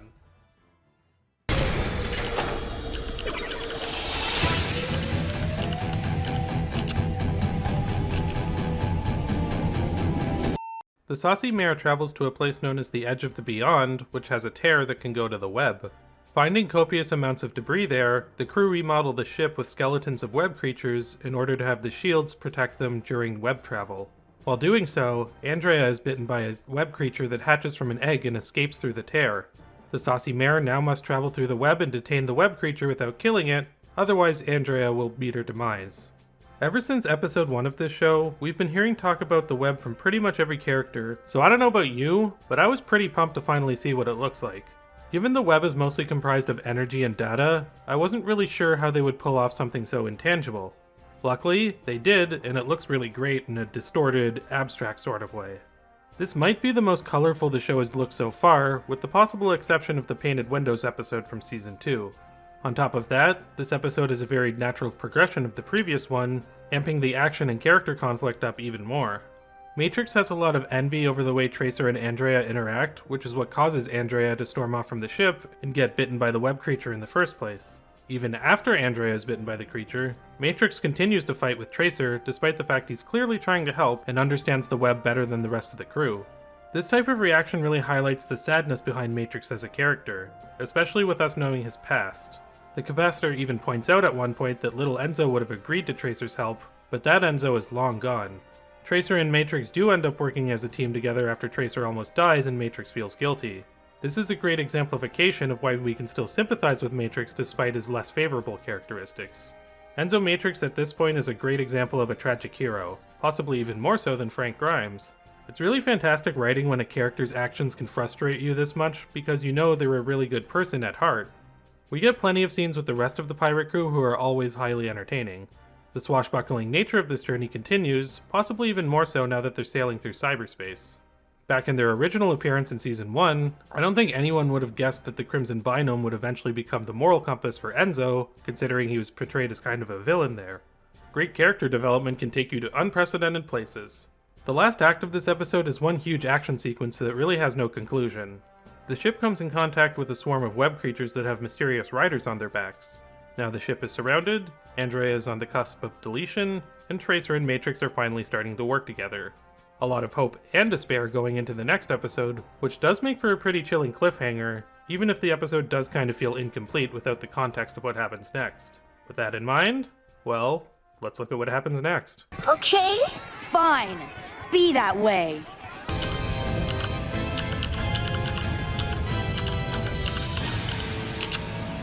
After surrounding the ship, the web creatures and their riders just kinda left and are nowhere to be found.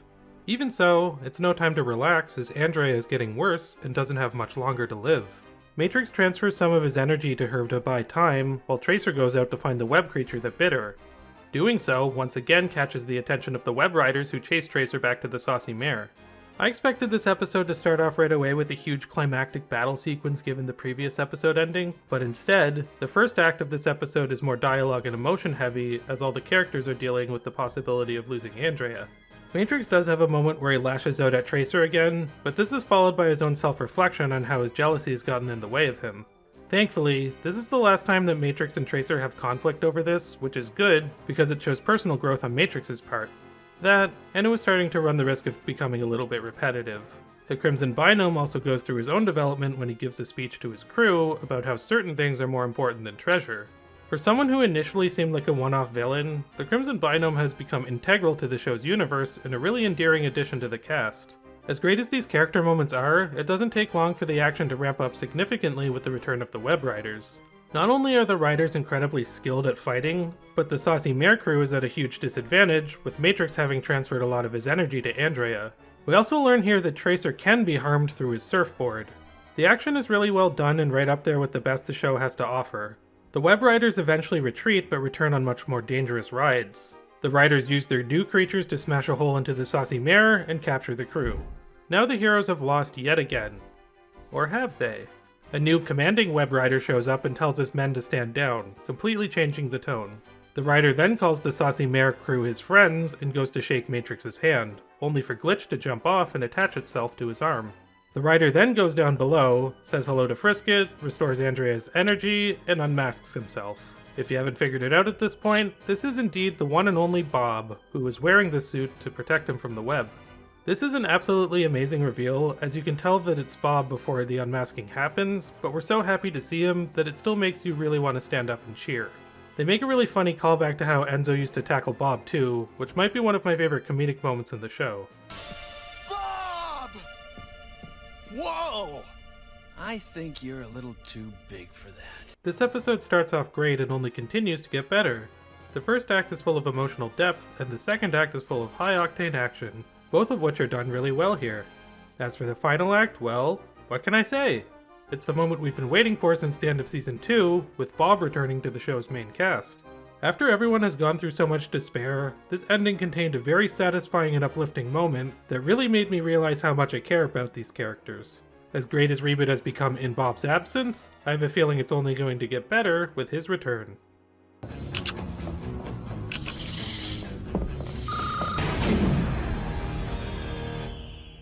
The saucy mare crew are in high spirits, getting plastered along with the web writers for accomplishing their goal. Matrix, on the other hand, is having mixed feelings, believing that Bob may not be proud of the man who he's become.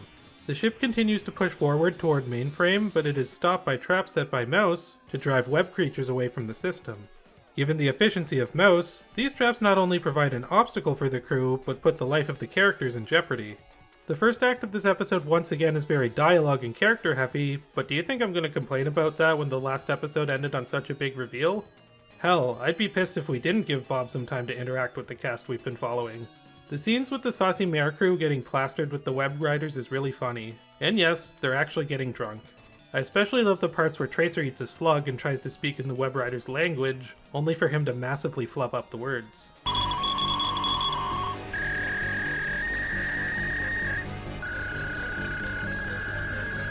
It almost feels like a crossover seeing Matrix and Bob together, as if we're watching two main characters from two different shows. The writers were fully aware of this, and used their scenes to highlight how much Matrix has changed from his former self. It's very easy to empathize with Matrix here, as we as an audience have seen him do, as he puts it, questionable things. Even so, Bob points out that Matrix has done a lot of heroic things, such as survive in the games and rescue him, which is exactly the way that Bob would look at it. As much as he's changed physically and in terms of his abilities, this is the same old Bob we know and love. Aside from Bob, this episode also hints at the return of Mouse with its title. While she doesn't appear, we do get hints of her work when the ship enters an energy trap that she set after the events of the Web War.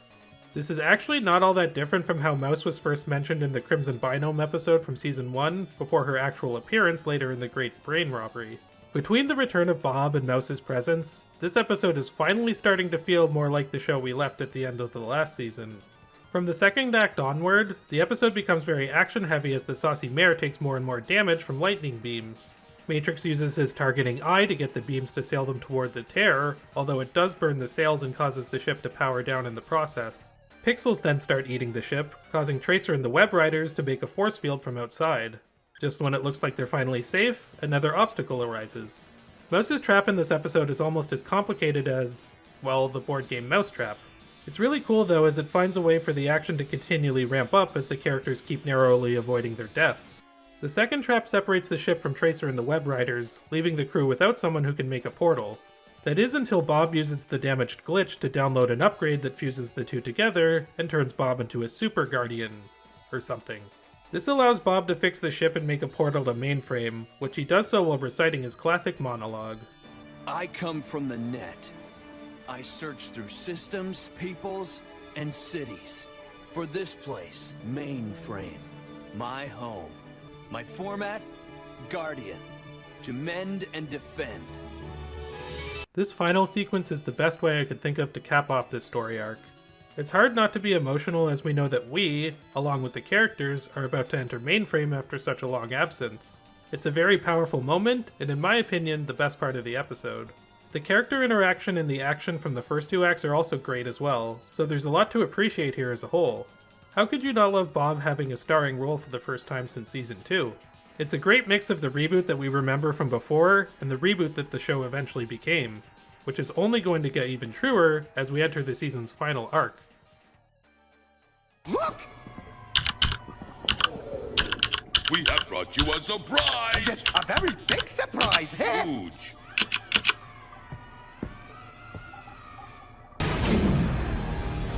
The characters finally return to Mainframe, but as the title of the episode would suggest, the city has seen better days. Indeed, the bleak utopia of Megaframe has become a reality, and the results are arguably even worse than what we saw in the glimpse from Season 1. Everyone tries to piece together what happened in their absence, as well as reunite with some old friends we haven't seen in a while. With the beginning of a new arc, we're also naturally introduced to a new opening monologue, this time from Dot. It's so refreshing to hear her voice again, along with seeing characters like Fong, Megabyte, Hexadecimal, Mouse, Hack, and Slash in the credits. For the first 2 seasons of Reboot, it was very clear that Bob was the main character. In Season 3 up until this point, the focus shifted over to Enzo. Now that everyone is reunited, it makes it pretty obvious that there is no longer a main character, and the show is about these people working together as a team and as a family. One minor nitpick is that Dot's monologue is kind of inaccurate, as she states she's looking to the web to find Enzo, even though in the episode she says she thought he was nullified. Plus, the plot in this arc is more about taking back Mainframe than trying to find the sprites, but whatever. The past 8 episodes have been building up to a return to Mainframe, and now that we're here, it's a double-edged sword. We're happy to see the characters again, but it's devastating to see the city in so much ruin, so the emotions here are really conflicting in a good way. Much of the episode is told in a Godfather 2 style flashback structure, where we learn bits and pieces about what happened in between scenes of the present. After Scuzzy freed Hexadecimal, she went absolutely ballistic, destroying the Firewall and Hack and Slash. The 2 viruses engaged in a destructive duel that left Mainframe in its current state, with Megabyte supposedly coming out on top. Now that Megabyte is aware that Bob is back in town, he deduces that Megaframe is connected to the net once again, and quickly comes up with a plan to leave the desolated system. If you can't tell, this episode is very plot-heavy, which should come as no surprise given how long we've been away.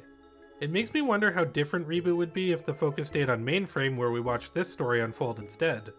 I'm glad we didn't, as the show would have been very bleak and we would never have gotten to see outside of the system, but still, it really makes you think. Matrix and Bob eventually run into Hack and Slash, who have switched sides now and are working with Dot and Mouse. We find out in a flashback that Fong rebuilt them for help after they got destroyed by Hexadecimal. This reiterates what I said earlier about Hack and Slash never really being bad guys, which both Bob and Fong clearly understood as well. The scene where Dot reunites with Matrix and Bob is really great, as she's understandably going through many emotions here. Mouse even states out loud for the first time that Bob and Dot really do love each other, which, much like Hack and Slash being good guys, is something we've been consciously aware of since episode 1. There's so much happiness, sadness, regret, hope, and hopelessness happening inside Dot at once, so we really empathize with her a lot here. Suffice to say, she earned her position as the opening monologuer for this arc. We then learn through another flashback that Megabyte at one point broke into the principal's office after Hexadecimal destroyed his lair, with Fong staying back so that the others could make their escape. This led to Megabyte removing Fong's head from his body and keeping him in a jar in order to painfully extract information out of him. At this point, Megabyte might be the evilest character that Tony J has ever played. That includes Claude Frollo, Lord Dreg, and yes, even Lickboot. At least he just wanted some cash. We've got to have money. With Megabyte creating a tear, Bob realizes that Fong is still alive, as Megabyte got the codes from him. Before he could come up with a plan, Bob is summoned to Hexadecimal's lair, who clearly has other plans for him. It's a great note to end on, as we've caught up with pretty much every character in this episode except for her. Plus, you always know when Hexadecimal enters the story, shit is about to hit the fan. Some people might look at this episode and see it as being kind of slow, as there's so many flashbacks, very little action, and a lot of setup for what is about to come. For me personally, I think it's one of the best episodes in the season so far for the number of emotional moments amongst the main cast. It's devastating to see Mainframe in such disarray, but at the same time, bringing the characters back together really gives a sense of hope, which has clearly been missing for a while. And as bleak as it is, there are the occasional references to things like Star Wars and Aliens that remind us of Reboot's clever humor. It's masterfully done, and really makes me pumped for the final 3 episodes of the season.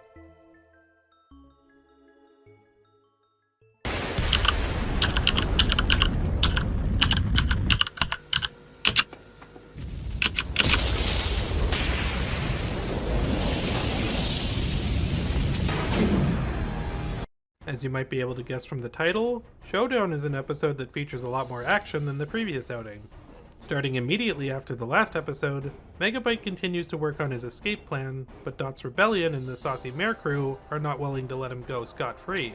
They break into the principal office, leading to the titular confrontation between Matrix and Megabyte. The only person absent from this infiltration is Bob, as Hexadecimal has him tied up. Literally. This episode is so jam-packed with stuff to talk about that I don't even know where to begin. As devastating as it was to see Mainframe in the previous episode, this episode opens with many shots of the homeless binomes, which makes the point hit home even harder.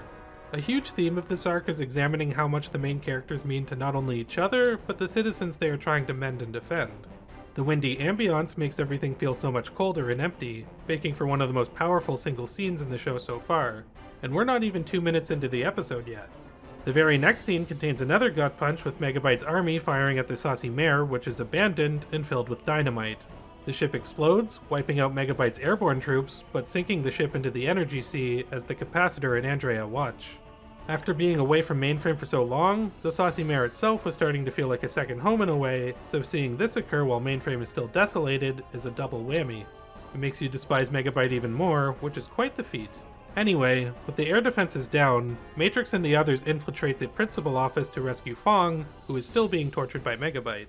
Not only are the action sequences here really cool, but it's also so fun seeing the characters play off of each other again during all the chaos, especially Mouse, who gets some really great moments with Matrix. A lot of the battle is pretty violent too, with binomes getting blown apart left and right. This is a note to all action movie directors and writers around the world, especially in this day and age. Action sequences always work 10 times better when you're actually invested in the story and characters. If a Saturday morning cartoon from the 90s grasps this concept, then there's no reason a big budget action movie can't as well. Before I get into the duel between Matrix and Megabyte, I do want to tackle the B-plot with Bob and Hexadecimal. What has become increasingly clear is that after losing the fight to Megabyte, Hexadecimal has become even more unhinged than before. She holds Bob hostage and plays with him like a toy, not making it clear if she intends to hurt him or not. Bob eventually notices that her mask is severely damaged and offers to heal it with an energy beam. He does so, and in a sequence that absolutely blew my mind as a kid, Hexadecimal can now move her lips and eyes instead of being constricted to her facial expressions of the masks. I've stated a few times previously that Hex is my favorite character, and let me summarize one more time why that is. On the one hand, she's hilarious and has a lot of natural charisma. On the other hand, she's terrifying, and whenever she's around, you know to keep your guard up. This season surprisingly got me to sympathize with her in a weird way due to Megabyte's torture. Now, here I am feeling happy, overjoyed even, that she's feeling a sense of freedom which she had never felt before. Such a bizarre journey for such a bizarre character, and I really couldn't ask for more if I tried. As much as I'd love to keep talking about Hex's story, I can't finish a review of the Showdown without talking about, well, the Showdown. And it's pretty spectacular. One thing I really appreciate here is how Megabyte and Matrix are pretty evenly matched physically, thus neither one of them has the upper hand throughout the entire battle. I really like how Matrix scars Megabyte's stomach, returning the favor after all the mental and physical scars Megabyte left on everyone within the system. Another great moment is when Matrix shatters Megabyte's claws, which is the perfect way to represent his powers getting taken away from him. The virus then tries to escape, but Mouse hacks the portal, changing its destination to the web. Megabyte is sucked into the web amongst its dangerous creatures, as Tracer emerges from the portal and rejoins the party. With how much destruction Megabyte has caused, it is beyond satisfying to see him defeated and run away like a little bitch, only to jump out of the frying pan and into the fire. Another thing worth noting is that even with said destruction, Matrix spared Megabyte's life, showing the virus never fully corrupted him. This is a great way to wrap up Megabyte's fate, but as you may have noticed, there are still a couple of episodes left in the season. Indeed, the Sprite's victory is shortly lived, as we end on a cliffhanger with the system starting to shut down. Kind of abrupt, but the episode still feels complete with so many satisfying payoffs, heart-wrenching moments, thrilling action, and top-notch character interactions. From its opening shot to its final shot, and everything in between, Showdown is an absolutely fantastic installment in this series.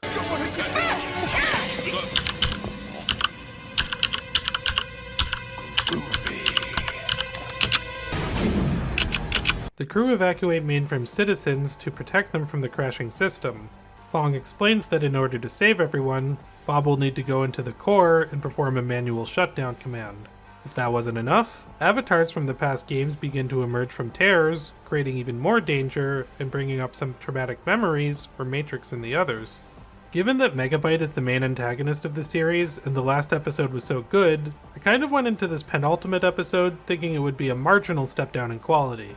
At the very least, I didn't think it would be as meaningful or impactful, even if the action was still top tier. Sure enough, this show once again proved that I should never underestimate what it's capable of. Not only is this one of the most thrilling installments in the series yet, but it's also a celebration of the show as a whole, reprising a lot of elements from previous episodes that I never expected to be brought up again. This is an episode that absolutely rewards its viewers with fan service and references, but done in a way that's organic and fits with the themes of the story. I mean, Reboot does contain a lot of homages to other media, so why not pay homage to itself in the process? We've certainly seen a few of the residents in the previous episodes, but here we finally get to see a lot of the binomes we know and love around the city. This includes the Null juggling balloon, Fax modem, Data Nully, Al and his waiter, well, we don't see Al actually, but you know what I mean.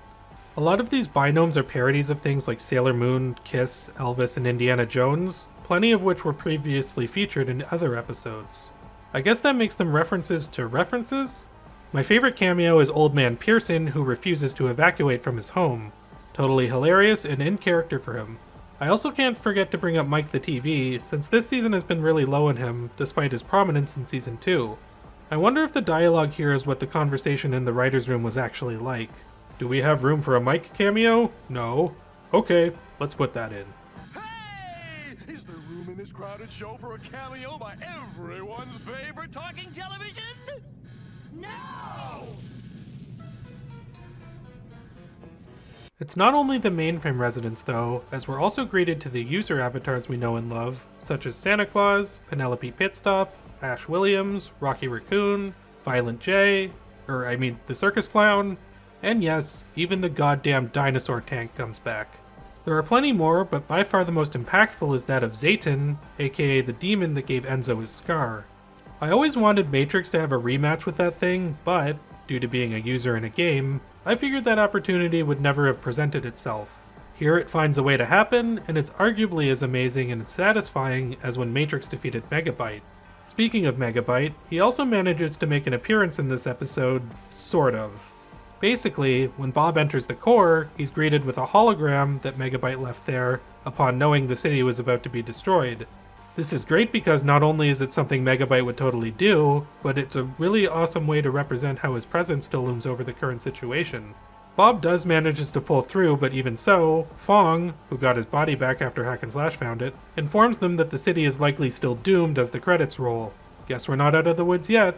But before we find out what he's talking about, let me reiterate that this is a really great episode that surprisingly tops the previous one. Much like the past few episodes, the stakes here keep escalating and escalating until the very final moments. There are plenty of references to previous episodes and other properties, which still makes this feel very much like a celebration of everything that the show has accomplished over the past 3 seasons. The action is incredible and the dramatic beats work really well. Can Reboot continue to top itself for the Season 3 finale?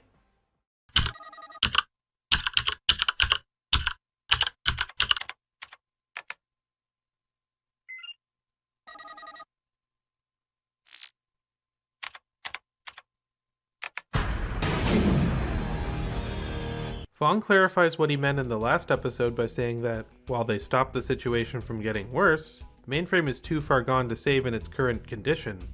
When a GameCube falls from the sky, Bob suggests that everybody stay out of it as the loss could potentially cause the user to restart the system and restore Mainframe. It's a gamble that could potentially cost everyone their lives, but everyone agrees to see it through. After so much shit hit the fan in Season 3, this finale has a lot to live up to, and if Seinfeld has taught me anything, it's entirely possible to drop the ball at the very last minute. Does End Prog succeed or fail? In the first 10 minutes, the characters are in arguably their darkest moments as there is so little hope left, even with Bob's plan. Many of the characters are drinking and eating excessively, anticipating the possibility that this could be their last moment alive. It really reminds me of the incinerator scene from Toy Story 3, in the sense that they're all fearing death, and they're using their last moments to show how much they mean to each other, which is beautiful and tragic. Fong even saves Hexadecimal, albeit by Bob's assistance, by giving her a PID pin so that she can survive the crash if the system restarts. Side note, Hex revealing that she turned Megabyte's cronies into biscuits was disturbing and hilarious at the same time. Now, did I expect everyone in Mainframe to die here? Much like Toy Story 3, absolutely not. But I also wasn't sure if it was going to go according to plan either. I've learned my lesson in not underestimating this show. I talked previously about how I see the user as a clear allegory for God, and this is a prime example of how and why I feel that way. The characters are all putting their faith into the user, despite being simultaneously afraid that he or she won't restart the system, which is a legitimate possibility. Even though the user is an off-screen presence, they play a huge part in this show's world, so it makes perfect sense that this season would wrap up with them playing a sizable role. The characters fear the user, but at this point, they've done all they can, and the rest is up to the higher powers at hand. The system crashes and everything fades to black. What follows is probably the simplest thing that the show could have shown at this point, and, not gonna lie, that's what makes it so impactful. I don't think I've ever had so many emotions flowing through me while reading text on a black screen in a television show.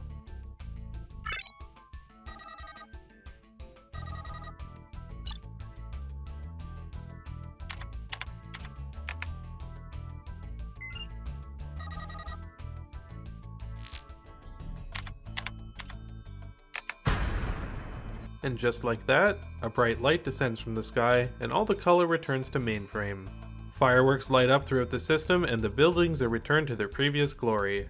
After so much darkness, both visually and thematically, it is beyond cathartic to see so much brightness re-enter this universe again.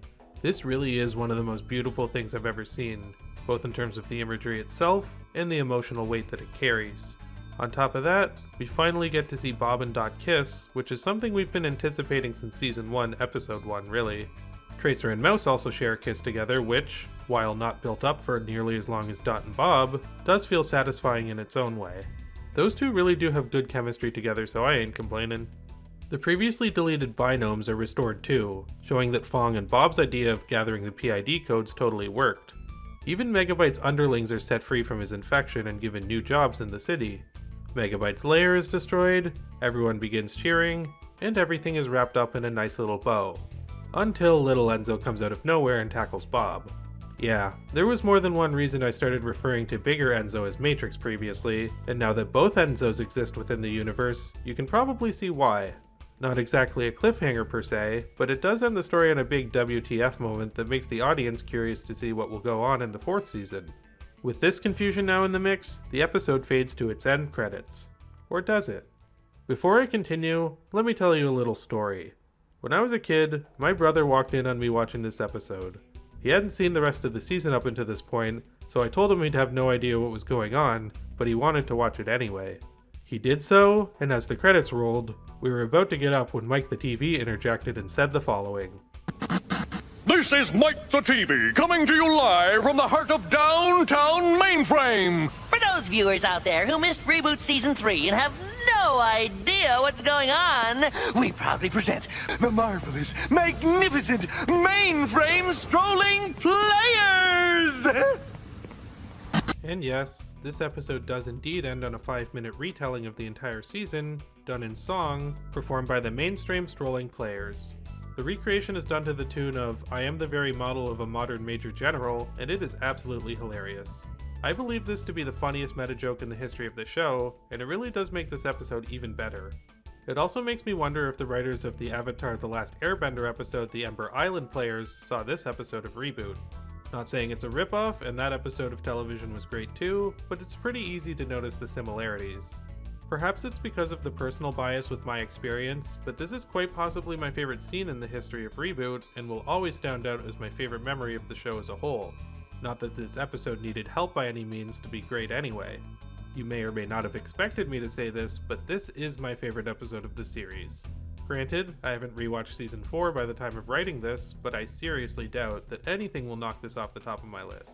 This is an episode where we get to see the characters and the city at their lowest of lows before reaching their highest of highs.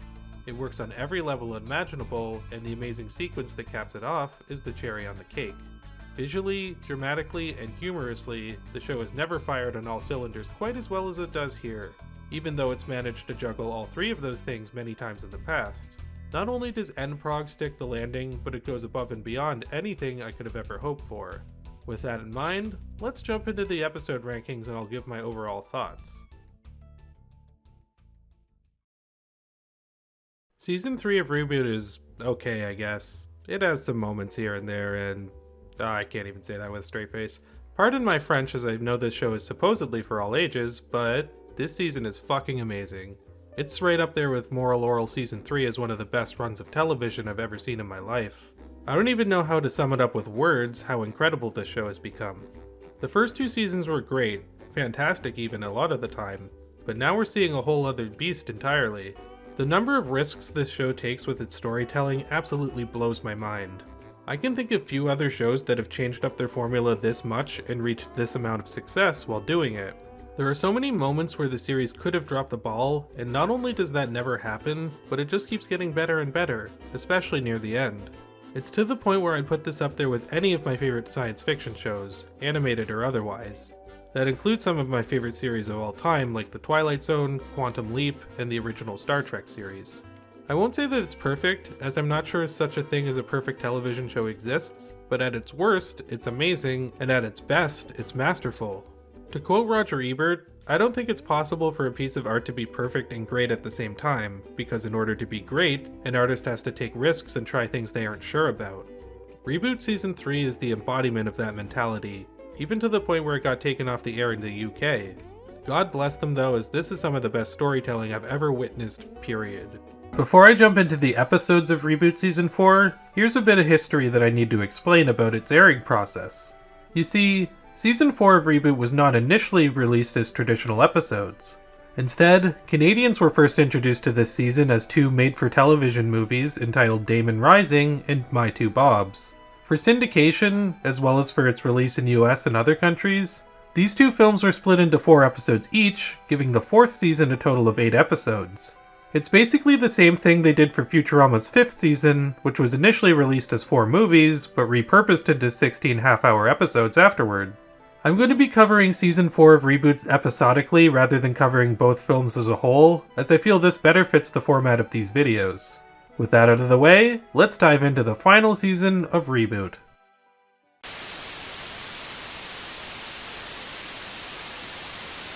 For this new season, we're greeted to a rearranged version of the opening theme. It sounds really cool even though it's entirely instrumental and does not feature a character's monologue. That is unless you're watching the movie version, which features an opening monologue from Daemon. I prefer the way the episodic version does it, as the visuals here serve as a quick recap of most of the important events in Season 3. The opening monologue in the movie is used for subsequent episodes of Season 4, so you're not really missing out one way or the other. Anyway, after the credits, we see a flashback of Dot and Enzo during the construction of Dot's iconic diner. They're about to go see their father for his experiment when a huge explosion occurs. The destruction of the Twin City was something that was first brought up in Season 2, and now we're finally getting glimpses of that fateful day. This is the first flashback we get in Reboot's 4th season, but it's far from the last, as many of the episodes here are going to focus much more on contextualizing the events of the show as a whole. I appreciate the insight this flashback gives us into the traumatic past of the characters, even if Dot and Enzo do look a little bit ridiculous. I find their designs amusing though, and I do kinda get the impression they're supposed to look silly, so who cares really. We then cut to the present where AndrAIa and Matrix are in the net fighting enemy ships. Mainframe is at war with the Guardians, which, if you remember from Turbo's appearance in Season 3, have all been infected by a super virus named Daemon. Understandably, they wanted to kick the episode off with a big action sequence both to establish the stakes and to show off the new visuals. And yes, Reboot Season 4 is another huge jump for the show in the visual department. I watched a few episodes from Season 1 again between watching Seasons 3 and 4, and it is staggering to see how much it's evolved. This action sequence is by far the most impressive the show has looked visually up until this point.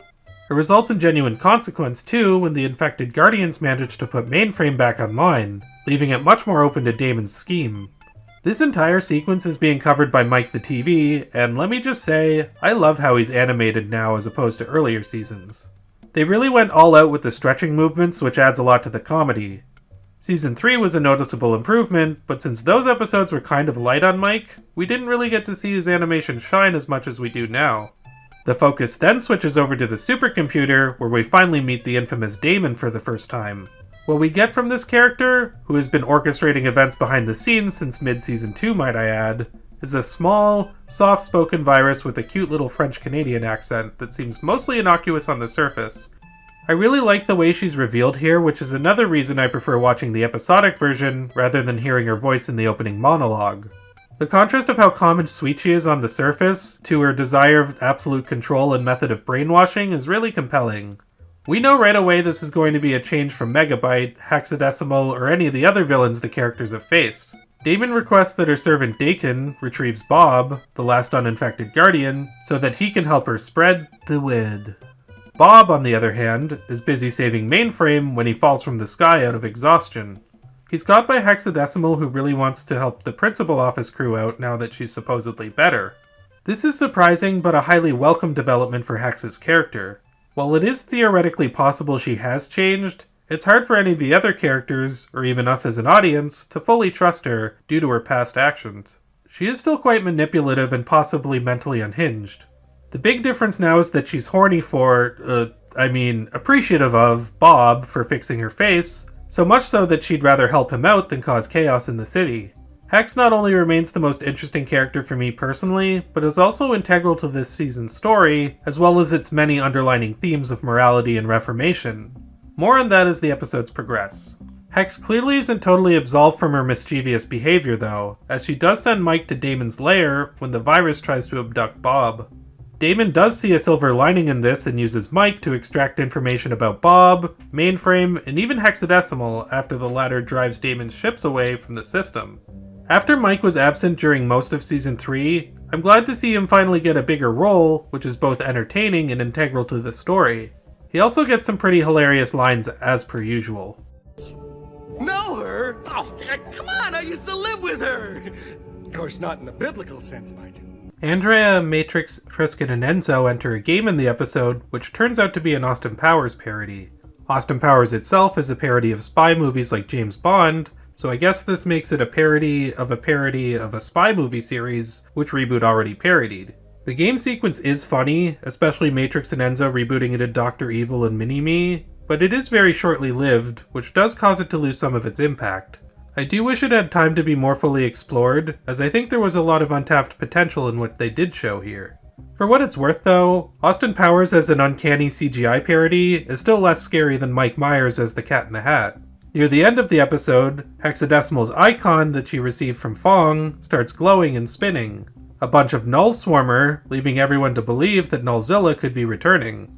Possibly my new favorite meta joke is when Enzo asks what Nullzilla is, and Fong gives him a copy of Reboot on DVD to study. Nibbles, Megabyte's pet Null who Hack and Slash still look after, attaches itself to the Null pile surrounding Hex. This allows Nibbles to speak through the giant Null creature, and the episode ends with the reveal that Nibbles is none other than Enzo and Dot's father, Wellman Matrix. Alright, well, one episode into Season 4, and this is shaping up to be the same quality as Season 3. All of the characters have had really good development, and the visuals, as I've stated, are top-notch. The action is thrilling, the humor is funny, and the character drama is really engaging. Daemon is already a pretty fascinating villain from what I can see, and I'm excited to see how she's utilized going forward. My only real gripe with the episode is that the game felt a little bit underexplored, but that's a minor flaw in the grand scheme of things. Good first impression, and hopefully this is an indication that the 4th season isn't about to drop the ball anytime soon.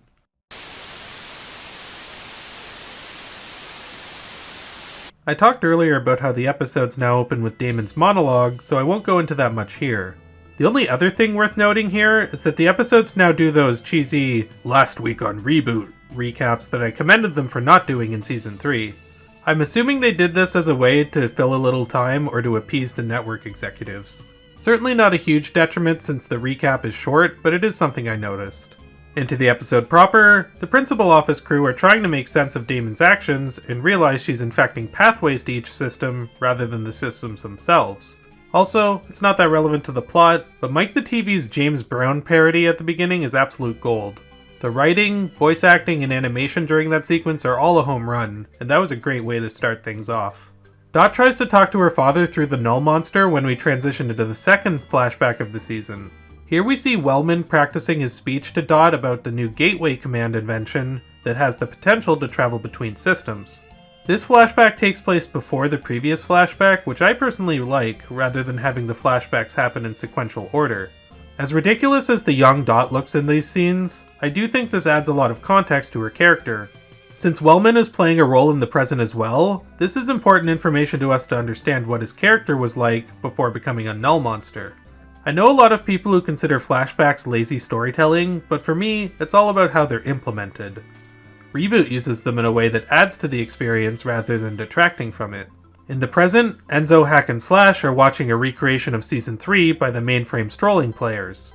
Turns out the DVD Fong gave him wasn't just a one-off joke, and is actually being used to teach Enzo about the things he missed. Watching the DVD inspires Enzo to now refer to himself as Little Matrix. This is a really funny scene, especially when Hack and Slash get emotional from watching the recreation. But that said, I don't know. It is organic and does seem like something Enzo would do, but to me it just comes across as kind of irrelevant to the rest of the stories that are happening. It is a nice light arc that contrasts the darker stories as well though, so I give it credit for that. It almost feels like a Season 1 or 2 storyline that clashes with the newer tone of the show, which is a great commentary on Enzo's character in itself. Meanwhile, Matrix and AndrAIa head to other systems to hunt down the infected Guardians. Matrix and AndrAIa's storyline here is much more focused on action, which does make a lot of sense given how gung-ho Matrix is. It's really good action though that leads to some more development for Damon's character when she decides she wants to meet with AndrAIa and Matrix. Matrix and AndrAIa are counting on Bob to create a portal to get them back to Mainframe, but there are two problems. 1, Bob is becoming weak after losing energy, and 2, he and Dot find themselves under a falling GameCube. They enter the game, which turns out to be a parody of The Mummy, with the user resembling Brendan Fraser. Oh man, this really makes me want them to play a game where the user is a CGI recreation of Brendan Fraser in The Whale. Alas, I guess that's not meant to be. Since Bob is in no condition to play the game, Dot puts him in a sarcophagus, which I totally didn't search up the technical term for on the internet or anything. I also find it funny after how many censorship restrictions the show has undergone. At this point they don't even try to be subtle about their edgy humor. What's up? Well, I was hoping for a pair of 45s. The user was about to win, but a mummy comes out of another sarcophagus and defeats him at the last moment. The game ends, and the mummy turns out to have been Hexadecimal, who has undergone a huge change in her looks, and has lost her powers. I love her new design here because it's so shocking to look at, but not in a way where she's disturbing or gross. It's just really off from what we're used to. Hexadecimal continues to be the most surprising, bizarre, and compelling character in the show, and the fact that this season is focusing so much on her makes me really happy. Dot asks Hex to bring Bob to the portal generator, which he does so with Bob's car. Back in the other system, Matrix and AndrAIa continue fighting the Guardians when one of them reveals themselves to be Turbo, who has succumbed to his infection. AndrAIa notices a portal back to Mainframe and knocks Matrix and Turbo into it. Before she can follow, AndrAIa is summoned to Damon's lair and becomes a servant of her alongside Mike. I really like this twist as it causes Matrix to finally switch his tactics of wanting to delete the opposition to saving them from Damon's power.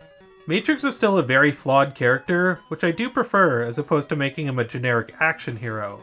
They could have gone that route after his arc wrapped up in Season 3, but thankfully they don't. On top of that, this action sequence is really cool, and seeing Turbo infected is pretty impactful in its own way. The episode ends with the characters finding out that the net is now 92% infected. I unironically love that now, even during one of the most dramatic moments in the show, the writers can't help but sneak in a reference to Metal Gear Solid. Dot? Dot? Reboot Season 4 is off to an excellent start, with this episode being even better than the last one. I was worried that restructuring a movie into episodes would make it feel less like individual stories, and more like one continuous story, in a way that would ruin the flow. Instead, it's kind of like the final two arcs in Season 3 in that, while it is one continuous story, they use the format of it to ramp up the stakes each time. As such, Season 4 of Reboot kind of feels like two additional arcs if done in the style of Season 3. The show hasn't dropped the ball one bit, and it looks like they aren't going to either, despite the network's best efforts. And yes, that is foreshadowing. We start things off here with another flashback, except this time it's not about Dot or Wellman, and instead focuses on Bob during his time at the Guardian Academy.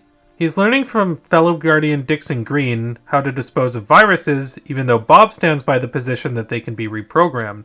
The virus they were about to delete breaks free and kills Dixon before turning into Gigabyte and exiting through Wellman's gateway. There's a lot to take in here, but I really like this scene for a few reasons. Firstly, the fact that Bob met Gigabyte before really adds to the weight of that episode, especially since we now understand that that super virus killed someone he cared about. We've seen plenty of characters such as Matrix or Dot have lost a lot throughout the series, but now we also know Bob lost someone important to him too, even if the specifics of the relationship are left open to interpretation. Secondly, because we know that context, this scene really highlights how differently Bob processes trauma as opposed to many of the other characters. Many characters in this show are so willing to hate viruses, while Bob could have easily gone that route too. He nonetheless sticks close to his principles and beliefs that they can be reformed to this very day. Highly commendable. We then cut to the present where Matrix is in a wrestling game beating the user mercilessly. Unfortunately, all this amounts to is another underdeveloped game this season that only exists to establish how pissed Matrix is, which we already knew. I do appreciate the Rocky reference though. After this, we see Mouse putting Turbo into jail, where he informs her that Ray Tracer is under Daemon's control too. Mouse storms off in anger, and Bob shoots Turbo with a beam that allows him to temporarily fight Daemon's control and give information to the crew. Through this we learn that the Guardian's key tools have left them, and the fact that Glitch is merged with Bob is why Daemon wants him specifically to be under her control. I have to say, while I don't exactly dislike Turbo as a character, I do find him to be one of the least interesting members of the show's cast. This is mostly due to the fact that we never get to see him go on much of a personal journey, and most of his dialogue usually acts as exposition to get other characters up to speed. Granted, I know Turbo is not the most prominent character in the series, but even so, Reboot has created a lot of one-off characters that are more compelling, like Lens the Reaper or Backup. I like Turbo well enough and he certainly doesn't annoy me, but I do wish he was explored more as a character rather than a plot device. After this, AndrAIa is talking to Daemon about how much she loves Matrix, and isn't worried about being separated from him, as love conquers all boundaries. Daemon comments how AndrAIa is lucky, as a super virus is not programmed for that type of love. A big theme of this episode, and the season in general, is that of love, which is explored in many different factors. Matrix and AndrAIa's love for each other, Dot's love for Bob and her father, Hexadecimal's love for Bob, and even Mouse's love for Tracer all come into play one way or another. This and a few other scenes give an underlining sense that Daemon's quest to brainwash everyone comes from a sense of unfulfillment of not being able to experience love in the traditional sense. This actually makes her quite tragic and sympathetic in her own way. That is until she kills Dakin for not being able to hack into Mainframe and soaks his remaining energy. Dang. This scene was great not only for exploring deeper themes, but for also getting us to finally warm up to Daemon, only for her to knock all the sympathy we had for her off the table at the last minute. Back in Mainframe, Fong talks to Dot and tells her that Hexadecimal is no longer a virus, and is now a sprite due to the user running a viral scan that rid her of her powers. She does still have the power to control nulls however, leading Dot taking her to Lost Angles, so they can recompile Wellman into a null being again. A flashback reveals that the explosion that destroyed the Twin City was actually caused by Gigabyte, who managed to get into Mainframe through Wellman's gateway command. The explosion separated Gigabyte in two, creating Megabyte and Hexadecimal in the process. I have no idea how much of the backstory was conceived from the beginning of Reboot, but either way, this is really well done. The explosion that destroyed the Twin City really seems to be the inciting incident that set all the events of the show in motion. I think having this information presented incrementally through flashbacks is far more interesting than if the show had started immediately with the explosion. The context not only adds to the current predicament at hand, but it also elevates a lot of what we saw unfold in the previous 3 seasons significantly. We now understand what Megabyte meant by calling Nibbles his father, since he and Hexadecimal were born in the Twin City explosion. That at least tells me they had some of this figured out by Season 2, if not the exact story beats. Back in the present, Wellman is recompiled into a null being again, as Fong talks to Bob about his powers. The merge with Glitch didn't work completely due to Glitch being damaged, thus continued use of his powers would result in fragmentation for Bob. This issue gets sidelined pretty quickly when it turns out that Mouse and Matrix have exited the system to confront Daemon. The two quickly made it to the supercomputer, where Daemon immediately infects them both. This scene is cool, but part of me feels like it was a little bit rushed. Mouse and Matrix sure got to the supercomputer quite fast and without issue, which seemed to me like there was a few scenes missing. Regardless, now that Daemon has Mouse under her control, she'll be able to use her knowledge to bypass Mouse's firewall. Turbo insists on destroying Daemon, but Bob argues that she can be reformed after what has happened to Hexadecimal. I really love the ethical questions that are raised as a result of this, as even if Daemon can be reformed, is it really worth it for the number of lives that have and will be lost? The question is more deeply explored in another flashback, which shows Dixon Green dying in Bob's arms. In her last moments, Glitch jumps from her arm and attaches itself to Bob. This gives Glitch a much more significant context throughout the series, as while we already knew it was more than a device, we now understand the personal connection Bob has to it through his old partner. We then finally get to see the scene where Bob first enters Mainframe and meets with Dot and Enzo. This is something I've been waiting to see for the longest time, and now that we finally have, it feels like the show has come full circle. There's a short scene with Turbo after that, but it's not that important. This is yet another great installment in the series. Granted, there are a few things involving Matrix's storyline specifically, which I feel could have used more development, but that's a minor gripe. According to what I've read online, the writers wrote a few scenes in the Season 4 that were supposed to be added to the DVD releases, but they were cut against their wishes. I'm assuming Mouse and Matrix's storyline here were among those cuts. Even so, everything else from the themes of love to the exploration of Daemon's character are all really great. This is the most flashback-heavy episode out of the show so far, but I don't mind that as it does give important context to the characters and the events that are happening. The way that this show manages to propel things forward while also going backward to add to the overall experience is really well done and never kills the momentum. I don't feel like killing the momentum either, so let's jump into the final episode of the Daemon Rising arc. 100.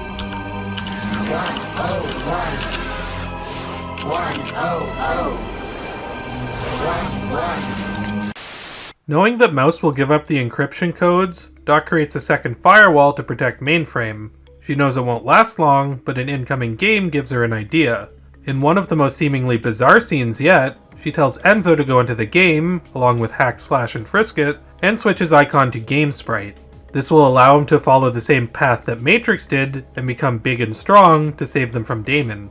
For as much as I haven't been a super huge fan of Enzo's arc prior to this episode really does make it more meaningful and relevant to the story. I really like how Dot knows the best way to deal with this issue is by playing into Enzo's delusions of grandeur rather than telling him to stop acting like Matrix. Goes to show that the writers understand the psychology of children quite well, which is good considering that, well, this is their job.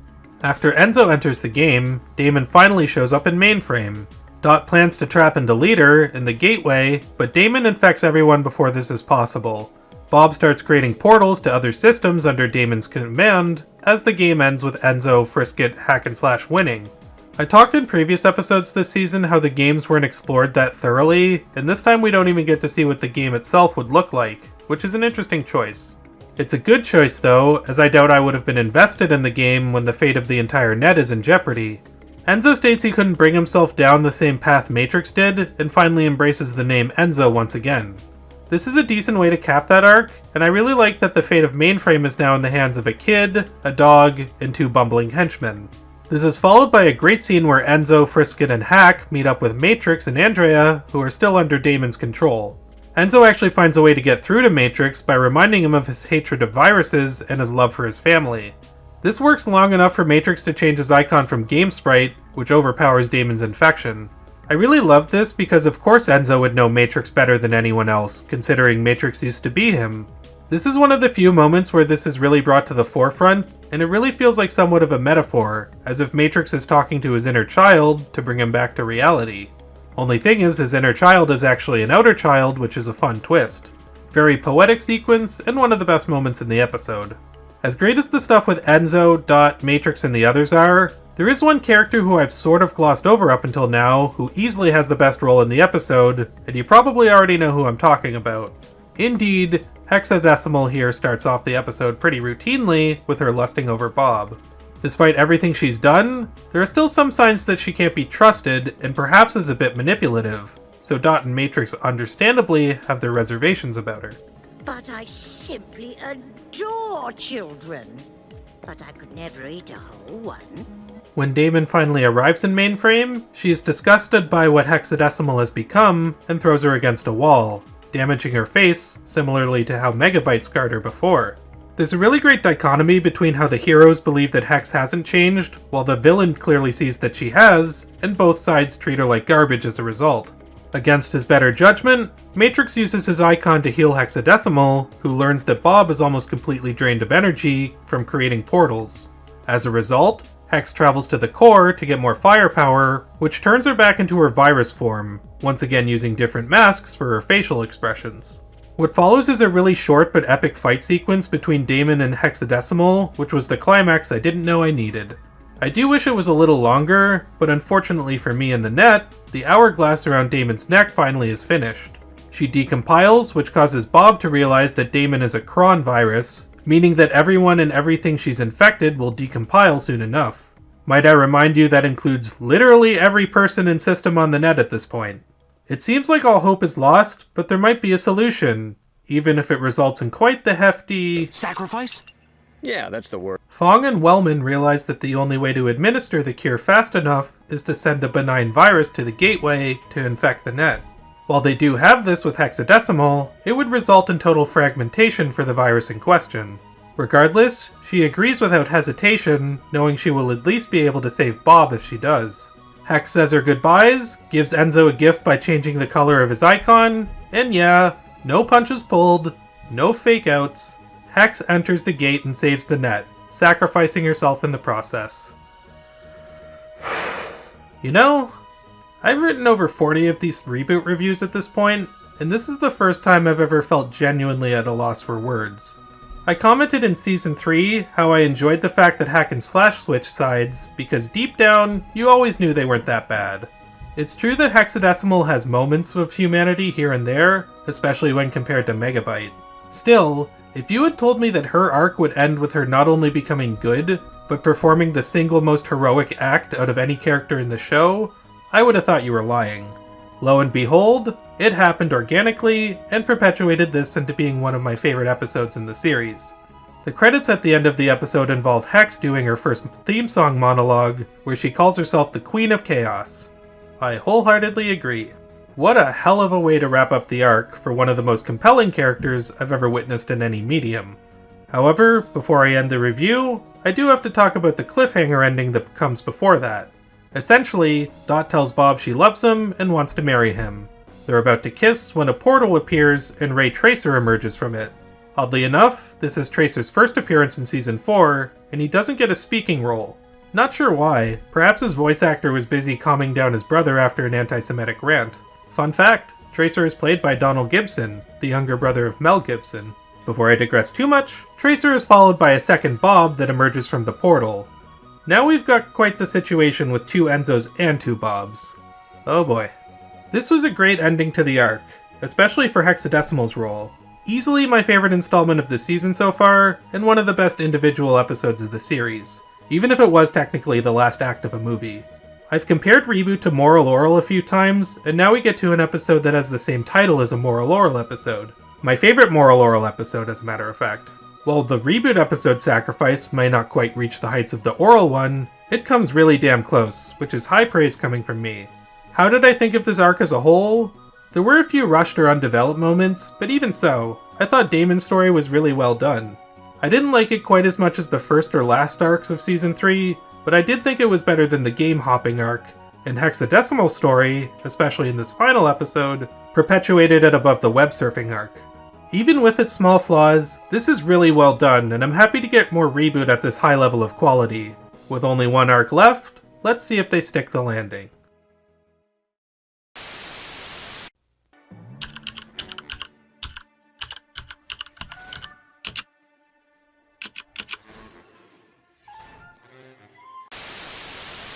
This is the beginning of a new arc, so guess what that means? That's right, we're greeted to a new opening monologue, this time from Bob. Considering this is the last arc of the show, even though it wasn't supposed to be, I do like how it unintentionally comes full circle, with Bob finally returning to do the monologue. This opening is very similar to the original one, but worded a little bit differently. With that out of the way, let's get into the story. The previous episode ended with Dot asking Bob to marry him. The problem is, now that there are two Bobs, she's feeling conflicted about which one she wants to seal the deal with. On paper, it almost sounds like a typical love triangle plot, but instead of being caught between two guys, Dot is between two versions of the same guy. The first scene of this episode even somewhat lampoons this by being a sitcom parody with a laugh track taking place within Dot's diner, complete with a Brady Bunch opening credit sequence. I really like the way they open this because not only is it extremely funny, but it immediately plays into the fact that the writers knew this could easily devolve into a typical love triangle plot. The opening also gives us a little bit of insight regarding Dot's current mentality, as it unsurprisingly turns out to be a dream that Dot is recounting to Fong. Not sure why Fong all of a sudden became Mainframe's designated therapist for Season 4, but I like it. We then cut to a real scene in Dot's diner involving the two Bobs trying to figure things out. For the sake of simplicity, I'm going to refer to them as Glitch Bob and Other Bob as we continue, since that's what the characters in the show call them. You might notice that these two Bobs sound a little bit different from each other. In fact, if you've been attentive, you probably noticed that Bob has sounded a little bit different ever since he was shot up into the web. There's a reason for that. You see, Bob in the first two seasons of Reboot was played by actor Michael Benyer. In Season 3, due to a scheduling conflict, he was replaced by voice actor and Being Ian/Yvonne of the Yukon creator Ian James Corlett, who continued playing the role into Season 4. However, with this new plotline involving an older version of Bob entering the picture, they brought back Benyer to reprise his role as the other Bob. He also voiced Cadet Bob during the flashback sequences in the previous episodes. This was a brilliant choice. According to an interview with co-creator Gavin Blair, this whole plotline stemmed from people saying that they missed the old Bob, which caused him to come up with the idea of having two Bobs around. What a creative way to turn a scheduling conflict into a very intricate and fun storyline within the show. The conversation in the diner leads back to the other Bob revealing that the last thing he remembers is being shot up into the web by Megabyte. Somehow, a copy of Bob was made in the web, but the question is how, and which one is the original Bob. We're inclined to believe Glitch Bob due to having followed his journey, but there is a chance they could pull a 6-day style twist on us where we've really been following the clone this whole time. And yes, I'm aware I just spoiled the twist for a mediocre sci-fi movie that's over 20 years old, so try to forgive me on that one. Point is, this dynamic poses the question of which Bob is the real Bob, which causes Glitch Bob to have somewhat of an existential crisis. A game comes down and the episode essentially branches off into two different storylines, one following Other Bob in the game, and the other following Glitch Bob in Mainframe. I'll talk about Other Bob's journey first, which also involves Matrix and Frisket entering the game as well. I complained previously how most of the games in the Daemon Rising arc were pretty underdeveloped due to us not spending much time within them. This episode completely changes that by featuring one of the best games we've seen in this series.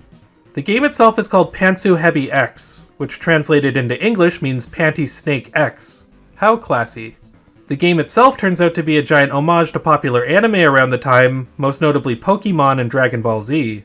This causes Matrix, Other Bob, and Frisket to reboot into cel-shaded characters that are really a nice change of pace in terms of the animation. This really takes me back to early 2000s cel-shaded games like the Jet Set Radio series, which made me a huge fan of the aesthetic here. Super authentic and well done. Frisket reboots into Pikachu, and Other Bob reboots into Bobzilla, with Matrix acting as the, Panty Snake Master? Geez, am I still watching Reboot, or did I suddenly switch to the Chimpokemon episode of South Park?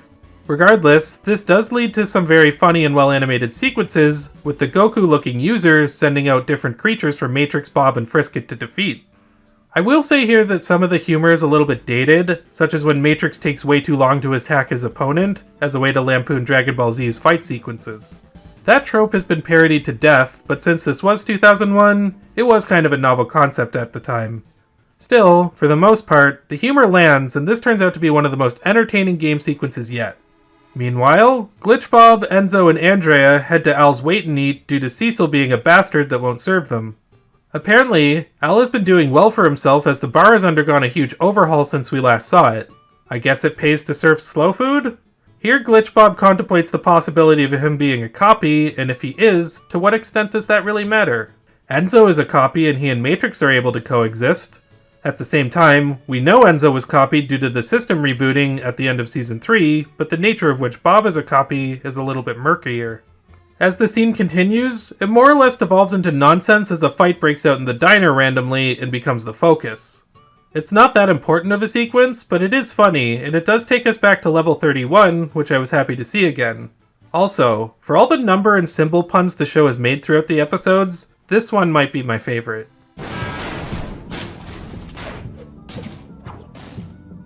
And stay out.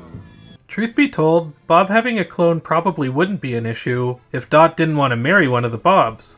Dot has a call with Mouse in the episode where she reveals she doesn't know who to pick. Tracer also appears in the call, but doesn't get a line again, which is really jarring and weird given the character was kind of a big talker in Season 3. They obviously couldn't get the voice actor back for this season, but they're still trying to make the character a part of the story without recasting him. I mean, if they could recast Hack, or even freaking Bob, then why does it matter? Why couldn't they just recast Tracer as well? Watching the character just kind of be here without any dialogue makes me think of the scene from Toy Story where Woody pretends Buzz is talking by waving around his arm. Hiya, fellas, to infinity and beyond! Hey, look, it's Buzz!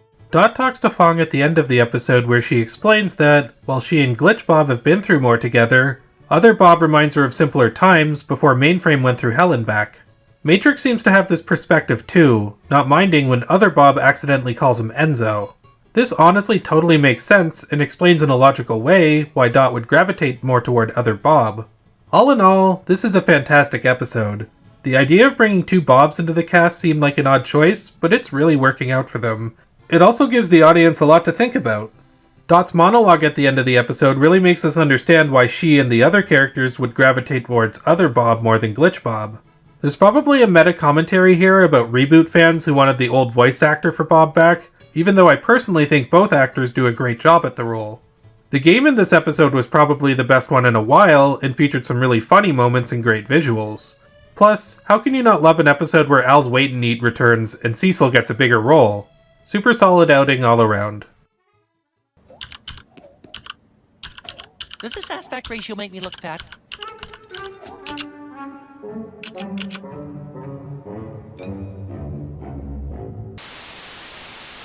This episode opens with Fong explaining to Dot that Wellman has reverted back into Nibbles, as apparently Hexadecimal's powers were what gave him the ability to communicate. There are researchers who are looking for ways to recompile nulls who were deleted in games, but that doesn't extend to Wellman himself, who was nullified in an explosion. Even when she's not in an episode, Hexadecimal's presence still looms over it, with the ripple effects of her actions still being felt around Mainframe. Speaking of which, this then transitions into a scene with Mike the TV doing a report on Hexadecimal's sacrifice. He brings up the issue that no one still knows what Hex did to Enzo's icon and how that may affect him. Accurately fearing that Dot is more impartial to the other Bob, Glitch Bob asks Fong if he can be separated from Glitch to look like himself again. Meanwhile, Dot still can't decide which one to choose, even if she obviously feels closer to other Bob in her heart. Dot's role in this arc is really fascinating. Both Bobs act the part of the real Bob, so Dot doesn't want to hurt either one, considering neither of them have really done anything wrong. She tries to get advice from Fong and Mouse, but both of them pretty much tell her that the choice has to be hers. One reason I really like Dot as a character is because the writers make her much more conflicted due to her personality. She's definitely a very logical sprite, albeit not to the same extent as Fong, so when she has trouble making a rational decision, there's a part of her that sees that as a weakness in herself. This makes her really easy to sympathize with, even when she makes calls you may not agree with ultimately. But before we get into said decisions, let's talk about the game in this episode, which is special for a few reasons. Before the GameCube comes down, Fong orders Hack and Slash to bring him into the game so that he can drain energy from it for his Null experiment.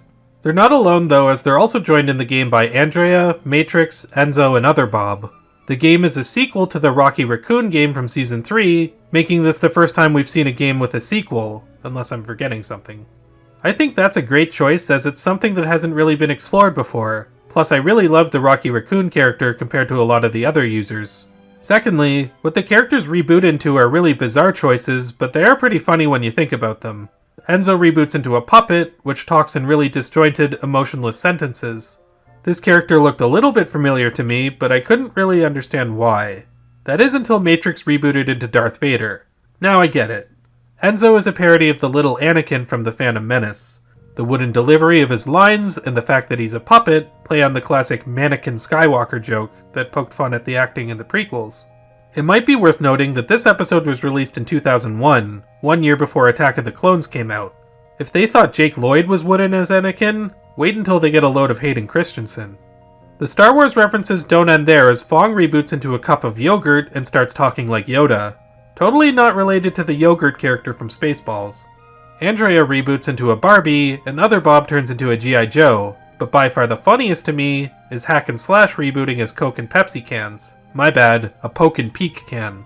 Not even sure why I find that so funny, but I do. While the first Rocky Raccoon game paid heavy homage to the Roadrunner shorts, this one is much closer to the vibe you'd find in a Tom and Jerry cartoon. It leads to a lot of hilarious slapstick and really funny and impressive visuals. My favorite moments are probably Enzo riding around on Hack and Slash after they explode, and Matrix controlling a turkey to destroy Rocky Raccoon. I didn't think anything was going to top the Pokemon/Dragon Ball game from the last episode, but I'll be damned if this isn't also one of the best games in the series. Way better than the first Rocky Raccoon game, and that was great too. It's also the last game they end up playing in the series, so at least they ended them with a bang. While the game is happening, Glitch Bob goes on a journey of his own. He makes several different attempts to separate himself from Glitch, including using the machine from The Fly or the teleporter from Star Trek. I love how the Fly sequence is built up as if something horrible is going to happen, but afterward Glitch Bob just kinda casually remarks about how it didn't work. Great comedic timing. Glitch Bob is then reminded of his splitter command that separated Megabyte and Hexadecimal from Gigabyte, and decides to do the same thing. As funny as these sequences are, they do feel a little bit out of character for Bob, but not in a bad way. Bob is clearly haunted by the thought of losing Dot, as well as the possibility that he himself may be a copy. He's making brash decisions that make us feel like he's losing track of who he is, as well as further perpetuating the idea that he may in fact be the copy. It's worth noting that almost everyone refers to him as Glitch Bob at this point, while they refer to Other Bob as simply Bob. It's almost as if everyone sees Glitch Bob as the copy already, whether that's true or not. Either way, Glitch Bob tries to use the splitter command which backfires and leaves him in a comatose state. He's covered in some black spacey substance and is brought to the supercomputer so that Turbo can try to save him. Other Bob blames his arrival for confusing Glitch Bob and suggests leaving Mainframe. This causes Dot to kiss him, and they agree to marry each other. There's something about all this that feels tragic, even though the episode seems to end on a happy note. It's a complicated conflict that's really good at pulling your emotions in different directions. We're only 2 episodes into this arc, but overall, the latter half of the season is shaping up to be just as good, if not better than the first half. The first half was really good, but some conflicts felt rushed, while this seems to be getting it perfect in terms of balance. I love Dot's emotional journey, Glitch Bob's reactions to the situations, and the interactions found between the rest of the characters. I also appreciate that games are given more time to breathe, which make for some of the best sequences in the series. Even though the stakes aren't as high as they were during Daemon's story, the conflict here feels a lot more intimate and personal in terms of how it affects the characters. The fact we still don't even know how 2 Bobs came into existence in the first place also is somewhat kind of unsettling, and seems to be building up to a big conflict. To make one more obligatory Star Wars reference, I've got a bad feeling about this. I've got a bad feeling about this. How do you open this thing? Cecil, no! Mouse, hide the dress. Bob can't see it. Has anyone got a key for this? Glitch Bob is incapacitated at the supercomputer while Dot is getting ready for her marriage with Other Bob. For a while, these 2 stories carry the entire episode, so I'll talk about them individually until they eventually clash. First, Dot and Other Bob's wedding preparations are mostly being handled by Cecil. I don't know why Cecil all of a sudden is getting a bigger role in this final season, but I'm really starting to love this character, so it's very welcome. He's really funny and more or less steals the show with the humor here. Probably my favorite comedic moment in the episode is when Cecil and Other Bob are starting to finally get along after all these years. Al's flamboyant rollerblade waiter gets a lot of great lines here too, as do Hack and Slash. I love the contrast of the girls having a really fun night out at Al's Wait and Eat, while the guys have a really lame but amusing stag party at Dot's Diner. While a lot of these wedding preparation scenes are really funny and lighthearted, there's an extra layer of darkness surrounding it since we're also aware of Glitch Bob's condition. The thing is though, Other Bob is also extremely likable, even suggesting putting off the wedding after learning about Glitch Bob getting worse. Several of the characters state they've never seen Dot so happy, which, is usually an indication that she's about to become not so happy. But before we can get into that, there's one more aspect of this story we need to talk about before we jump to Glitch Bob. You might be wondering what the episode's title, Null Bot of the Bride, means. Well, it's a reference to the Father of the Bride book and film series, which should give you a hint. While preparing to go to Dot's wedding, Enzo touches Nibbles, saying that his father should be there to see it happen. This causes Hexadecimal's power to flow from Enzo's icon and give Wellman/Nibbles the ability to talk again. Yep, the ripple effects of Hexadecimal is once again felt, and it leads to one of the most heartwarming scenes in the series. Fong and Enzo set up Wellman in a robot suit so that he can attend the wedding, hence the episode's title. The wedding arrangement of the Reboot theme song they play here is absolutely incredible. It ends up also being an arrangement of the Saucy Mare theme too, as we see several crewmates show up for the event. But before we get into how that goes, let's take a trip to the supercomputer to check on Glitch Bob. The doctors operate on him and try everything they can think of, but nothing seems to be working. These scenes are often seen interspliced throughout the wedding plot, which really adds a great level of contrast to the two tones. Eventually, we travel inside Bob's mind to see that he's having a 2001 A Space Odyssey inspired hallucination, complete with Glitch Bob doubling as a monolith. Something about them parodying 2001 in an episode that aired in 2001 makes this even funnier to me. The other key tools which the Guardians lost when they were infected by Daemon also appear in Bob's dream, and eventually pop out of his body to nurse him back to health. After this bizarre sequence, Bob, now looking like he did in the web, emerges from his slumber, finally separated from Glitch, and decides to crash the wedding.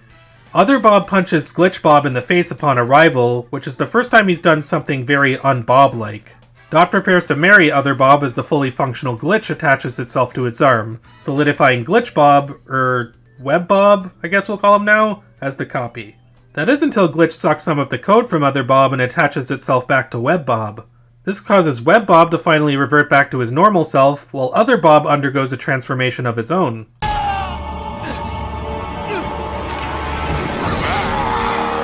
That's right, Other Bob was really Megabyte all along, who gained the ability to shapeshift. Apparently entering the web caused him to become a Trojan horse virus, which is pretty clever logic all things considered. I'm not gonna act like Other Bob being an imposter was really that surprising or unpredictable, but it still really works dramatically here. Another thing worth noting is that once Web Bob turns back into his original form, he switches back to being voiced by Michael Benyer. That makes this episode Ian James Corlett's final appearance as Bob on the show, unless you count the opening monologue for the next episode, I guess. While I did think Bob sounded a little bit off when I heard Corlett's portrayal in Season 3, I really grew to like his interpretation of the character very quickly. Props to you, man, although I'm not sure I can fully forgive you for being Ian quite yet. Seriously, do you know how much grief that show caused any Canadian kid named Ian growing up around that time? Every day in class I'd hear, "Hey Ian, are you being Ian?" Prepubescent bastards. Anyway, Bob and Megabyte engage in a fight which allows them to both show off their new powers. Bob and Megabyte engage in a fight which allows them to both show off their new powers. You know, we've been seeing some really impressive action sequences throughout the series that have really demonstrated the scope and scale of the world and what the animation is capable of. While this fight scene doesn't reach those ones in terms of its magnitude, there's something oddly wholesome about getting back to basics and having Bob fight Megabyte again. It also helps that the animation has improved so much from Season 2 that this is their most impressive showdown visually by far. Eventually, Megabyte uses his shape-shifting powers to sneak away, leaving him on the loose somewhere in Mainframe. This is another really great episode of the arc. I really love the way it has two conflicting tones for a while, with the wedding preparation stuff being mostly upbeat, and Glitch Bob's storyline being much darker. The way they both collide and lead to a huge plot twist is really well done. Even though I never really had much doubt that Glitch Bob was the real one and Other Bob may have double-crossed them, Megabyte having become a Trojan horse virus was a very nice touch. There are plenty of funny moments, dramatic moments, and great action here, so whether you expected the twist or not, it doesn't detract from the episode's overall impact. With the penultimate episode covered, let's finally delve into Reboot's final outing.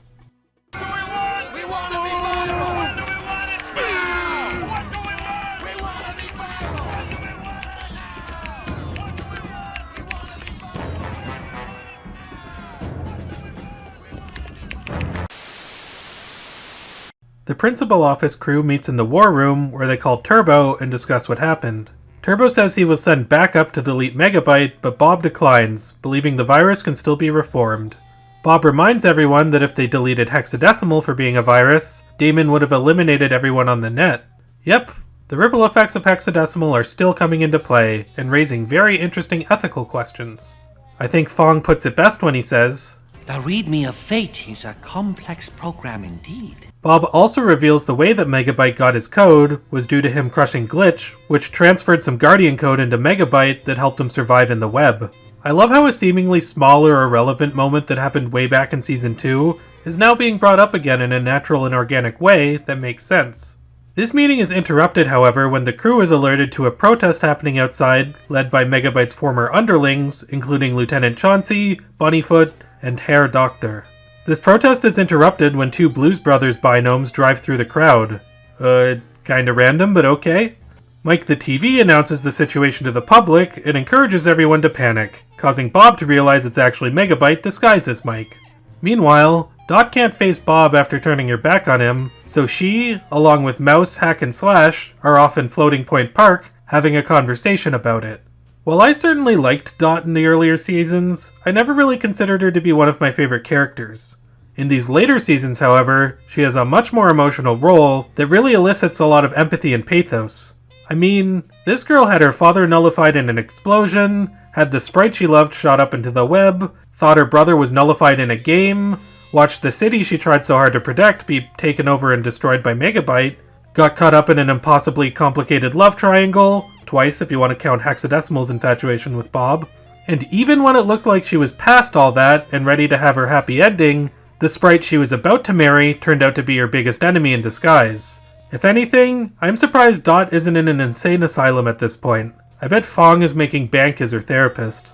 Megabyte goes to Al's Wait and Eat to meet with his protest group and infect more binomes for his army. Knowing that his army is growing, the principal office crew sends out their CPUs, which end up being destroyed by the ABCs, just like old times. The ABCs steal the Gateway command and take it back to level 31, where Megabyte is. The Gateway command turns out to be a fake. Bob, Matrix, AndrAIa, Frisket, and a CPU team reveal themselves and engage in a gunfight. Two really fun Megabyte-related action sequences, one after the other. It really makes you realize how much you've missed this conflict and villain. Megabyte becomes trapped in a jail cell behind a firewall. Bob reveals his intention to reprogram Megabyte so that he will no longer be a virus, which Megabyte considers to be a worse fate than deletion. Bob and Matrix scan Megabyte, but they get no results, causing Matrix to realize it's a hologram and not really him. Bob informs Dot about this, causing Megabyte to reveal that he was really Frisket in disguise. Megabyte then starts infecting everyone in the war room, causing them to engage in a battle. Gentlemen, you can't fight in here. This is the war room. The principal office crew splits up as Megabyte infects Fong and Wellman, among others. He then makes an announcement stating how he has taken over the principal office and given up on his plans for Megaframe. The only thing Megabyte desires now is revenge on those who thwarted his plans, which ends the episode on a really intense cliffhanger. Prepare yourselves for the hunt. Oh man, what a great episode. The threat of Megabyte is always looming over the city, and the characters all have to adapt to radically changed circumstances. There's still great humor here and there, but you can definitely feel the stakes rising and the tone getting darker once again as it continues. In terms of how this arc stacks up with the Daemon Rising arc, I would say that overall, I liked it a little bit better. With that said, nothing in this arc was quite as compelling as Hexadecimal's role in Daemon Rising, so while I think the second arc is better as a whole, the highs aren't quite as high as the ones from the previous arc. This episode does end on a really chilling note that makes you really excited for what's coming. I can't wait to watch the next episode. 3,000 years later. Next episode? Feel free to play whenever you're ready. Any second now. Wait, that's not it. Is it? Okay, so let's talk about what happened here. The initial plan for Reboot Season 4 was to have the story take place over 3 different films, which would be divided into 12 separate episodes. The season would then have concluded with a musical 13th episode. Since Reboot was costing a lot to produce, and the ratings weren't exactly setting the world on fire, YTV changed the deal, which resulted in the series ending on the cliffhanger we see today. Such a tragic way to end the show's legacy, but that doesn't make this a bad episode in itself. Sure, the cliffhanger is frustrating, but it really is no fault of the writers themselves, who consistently produced great television until they had the plug pulled on them. I'll get more into my thoughts on this in the conclusion, but before I do that, let's rank the episodes in Season 4. Before I revisited the 4th season of Reboot for this video, I remember it being good, but not quite as good as Season 3. Upon revisiting it, I was pleasantly surprised that it was much better than I recalled. I'd actually say the writing here for the most part is pretty much on par with Season 3's writing. Daemon is a compelling villain, Megabyte's return is really well done, Dot's emotional journey makes you totally empathize with her, the character interactions are all really great, the lore of the universe expands in interesting ways, and as usual, the animation shows a significant step forward from the already great-looking third season. By far the biggest highlight of the season was Hexadecimal's arc, which in and of itself is some of the best writing the show has ever produced. That's also why I rank Sacrifice as my favorite episode of the season, and one of my favorites in the series. The issue isn't that Reboot Season 4 is necessarily worse than Season 3, it's that this season simply isn't as complete as the third one. I've heard some people say that Reboot should have ended after Season 3, and this fourth season was unnecessary. I wholeheartedly disagree with that sentiment. Sure, the third season ended with the characters taking back Mainframe, but the net was still infected by Daemon, as Turbo fully established. There was also the issue of two Enzos coexisting, the explanation of what exactly happened to Wellman Matrix, the question of whether Hexadecimal was truly reformed or not, and the context of what Megabyte meant by calling Nibbles his father. All of this and more would not have been explained had it not been for Season 4, so I can't condone the notion that the series should have ended after Season 3. However, with Season 4 not being able to wrap up all of its storyline, I can kind of understand why some people might have that initial perspective. It may not have ended on a satisfactory conclusion, but much like the rest of the series, it did give us some fantastic television in the process. Speaking of which, let's finally rank all the episodes in the show from worst to best, in my personal opinion. It might be worth noting that there is a behind-the-scenes special that was supposed to air between Seasons 1 and 2, called Fast Forward, The Making of Reboot.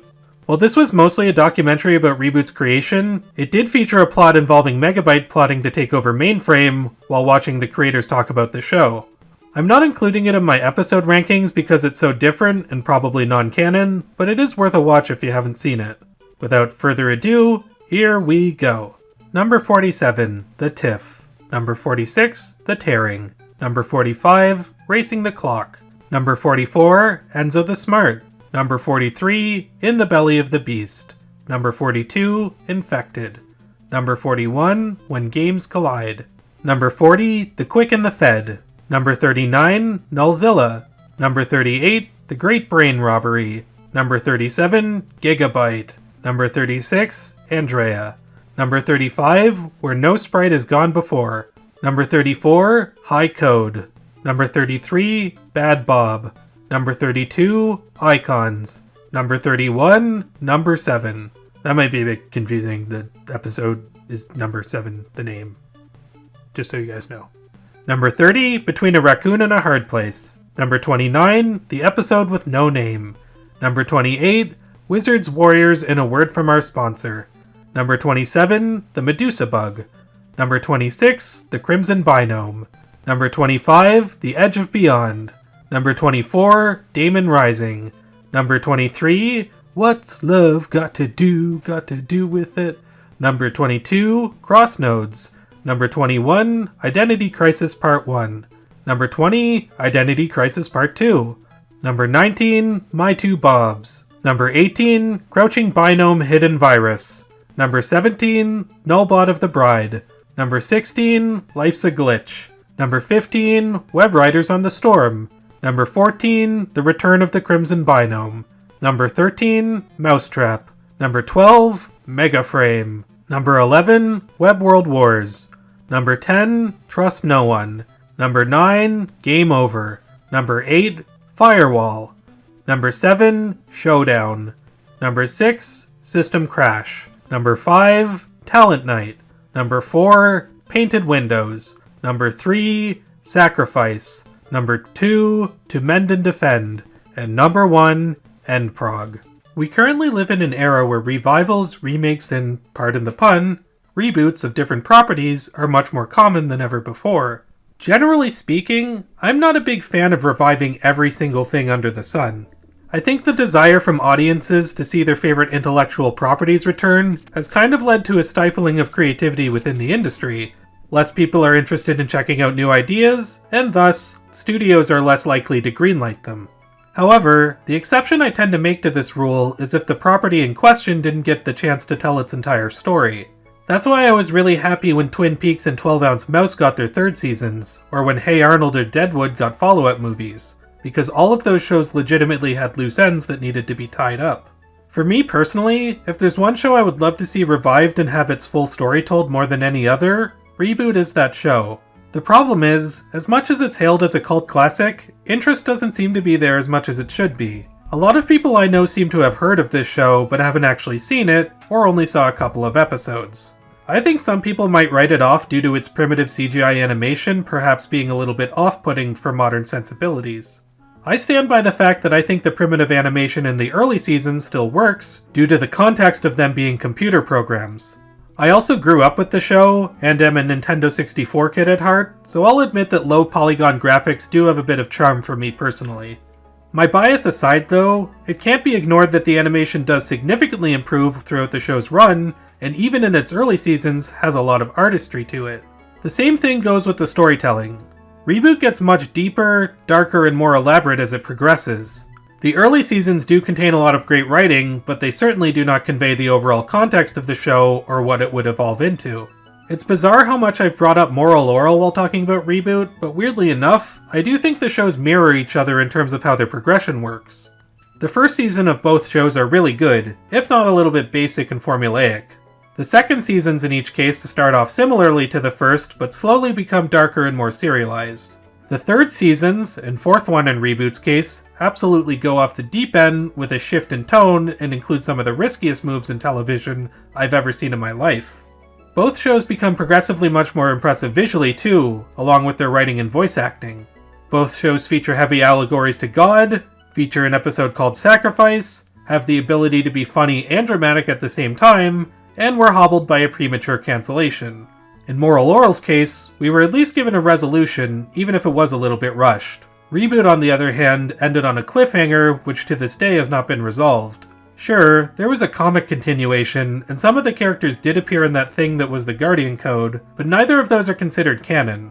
Gavin Blair, one of the co-creators of the show, has stated he doesn't want to reveal what he had planned for the unproduced episodes, in case anyone would give him the opportunity to make them in the future. Sadly, due to its somewhat limited cult following, the chance of a Reboot revival does seem somewhat far-fetched to me. The Guardian Code being the bomb that it was probably didn't help renew interest in the idea either. The original series of Reboot does deserve a proper continuation, or at the very least, a satisfying conclusion. Whether or not that happens one day, one thing that remains true is that Reboot is a criminally underrated masterpiece that deserves its position among the all-time greats. It certainly revolutionized the world with its use of CGI animation, which as I've stated has a lot of artistry to it and continually gets better. I still think that's only scratching the surface of what made this show so special though. The world building, character development, complex themes, hilarious referential humor, intricate ideas, and overall growth as a show are all brilliant. The voice acting all across the board is incredible too.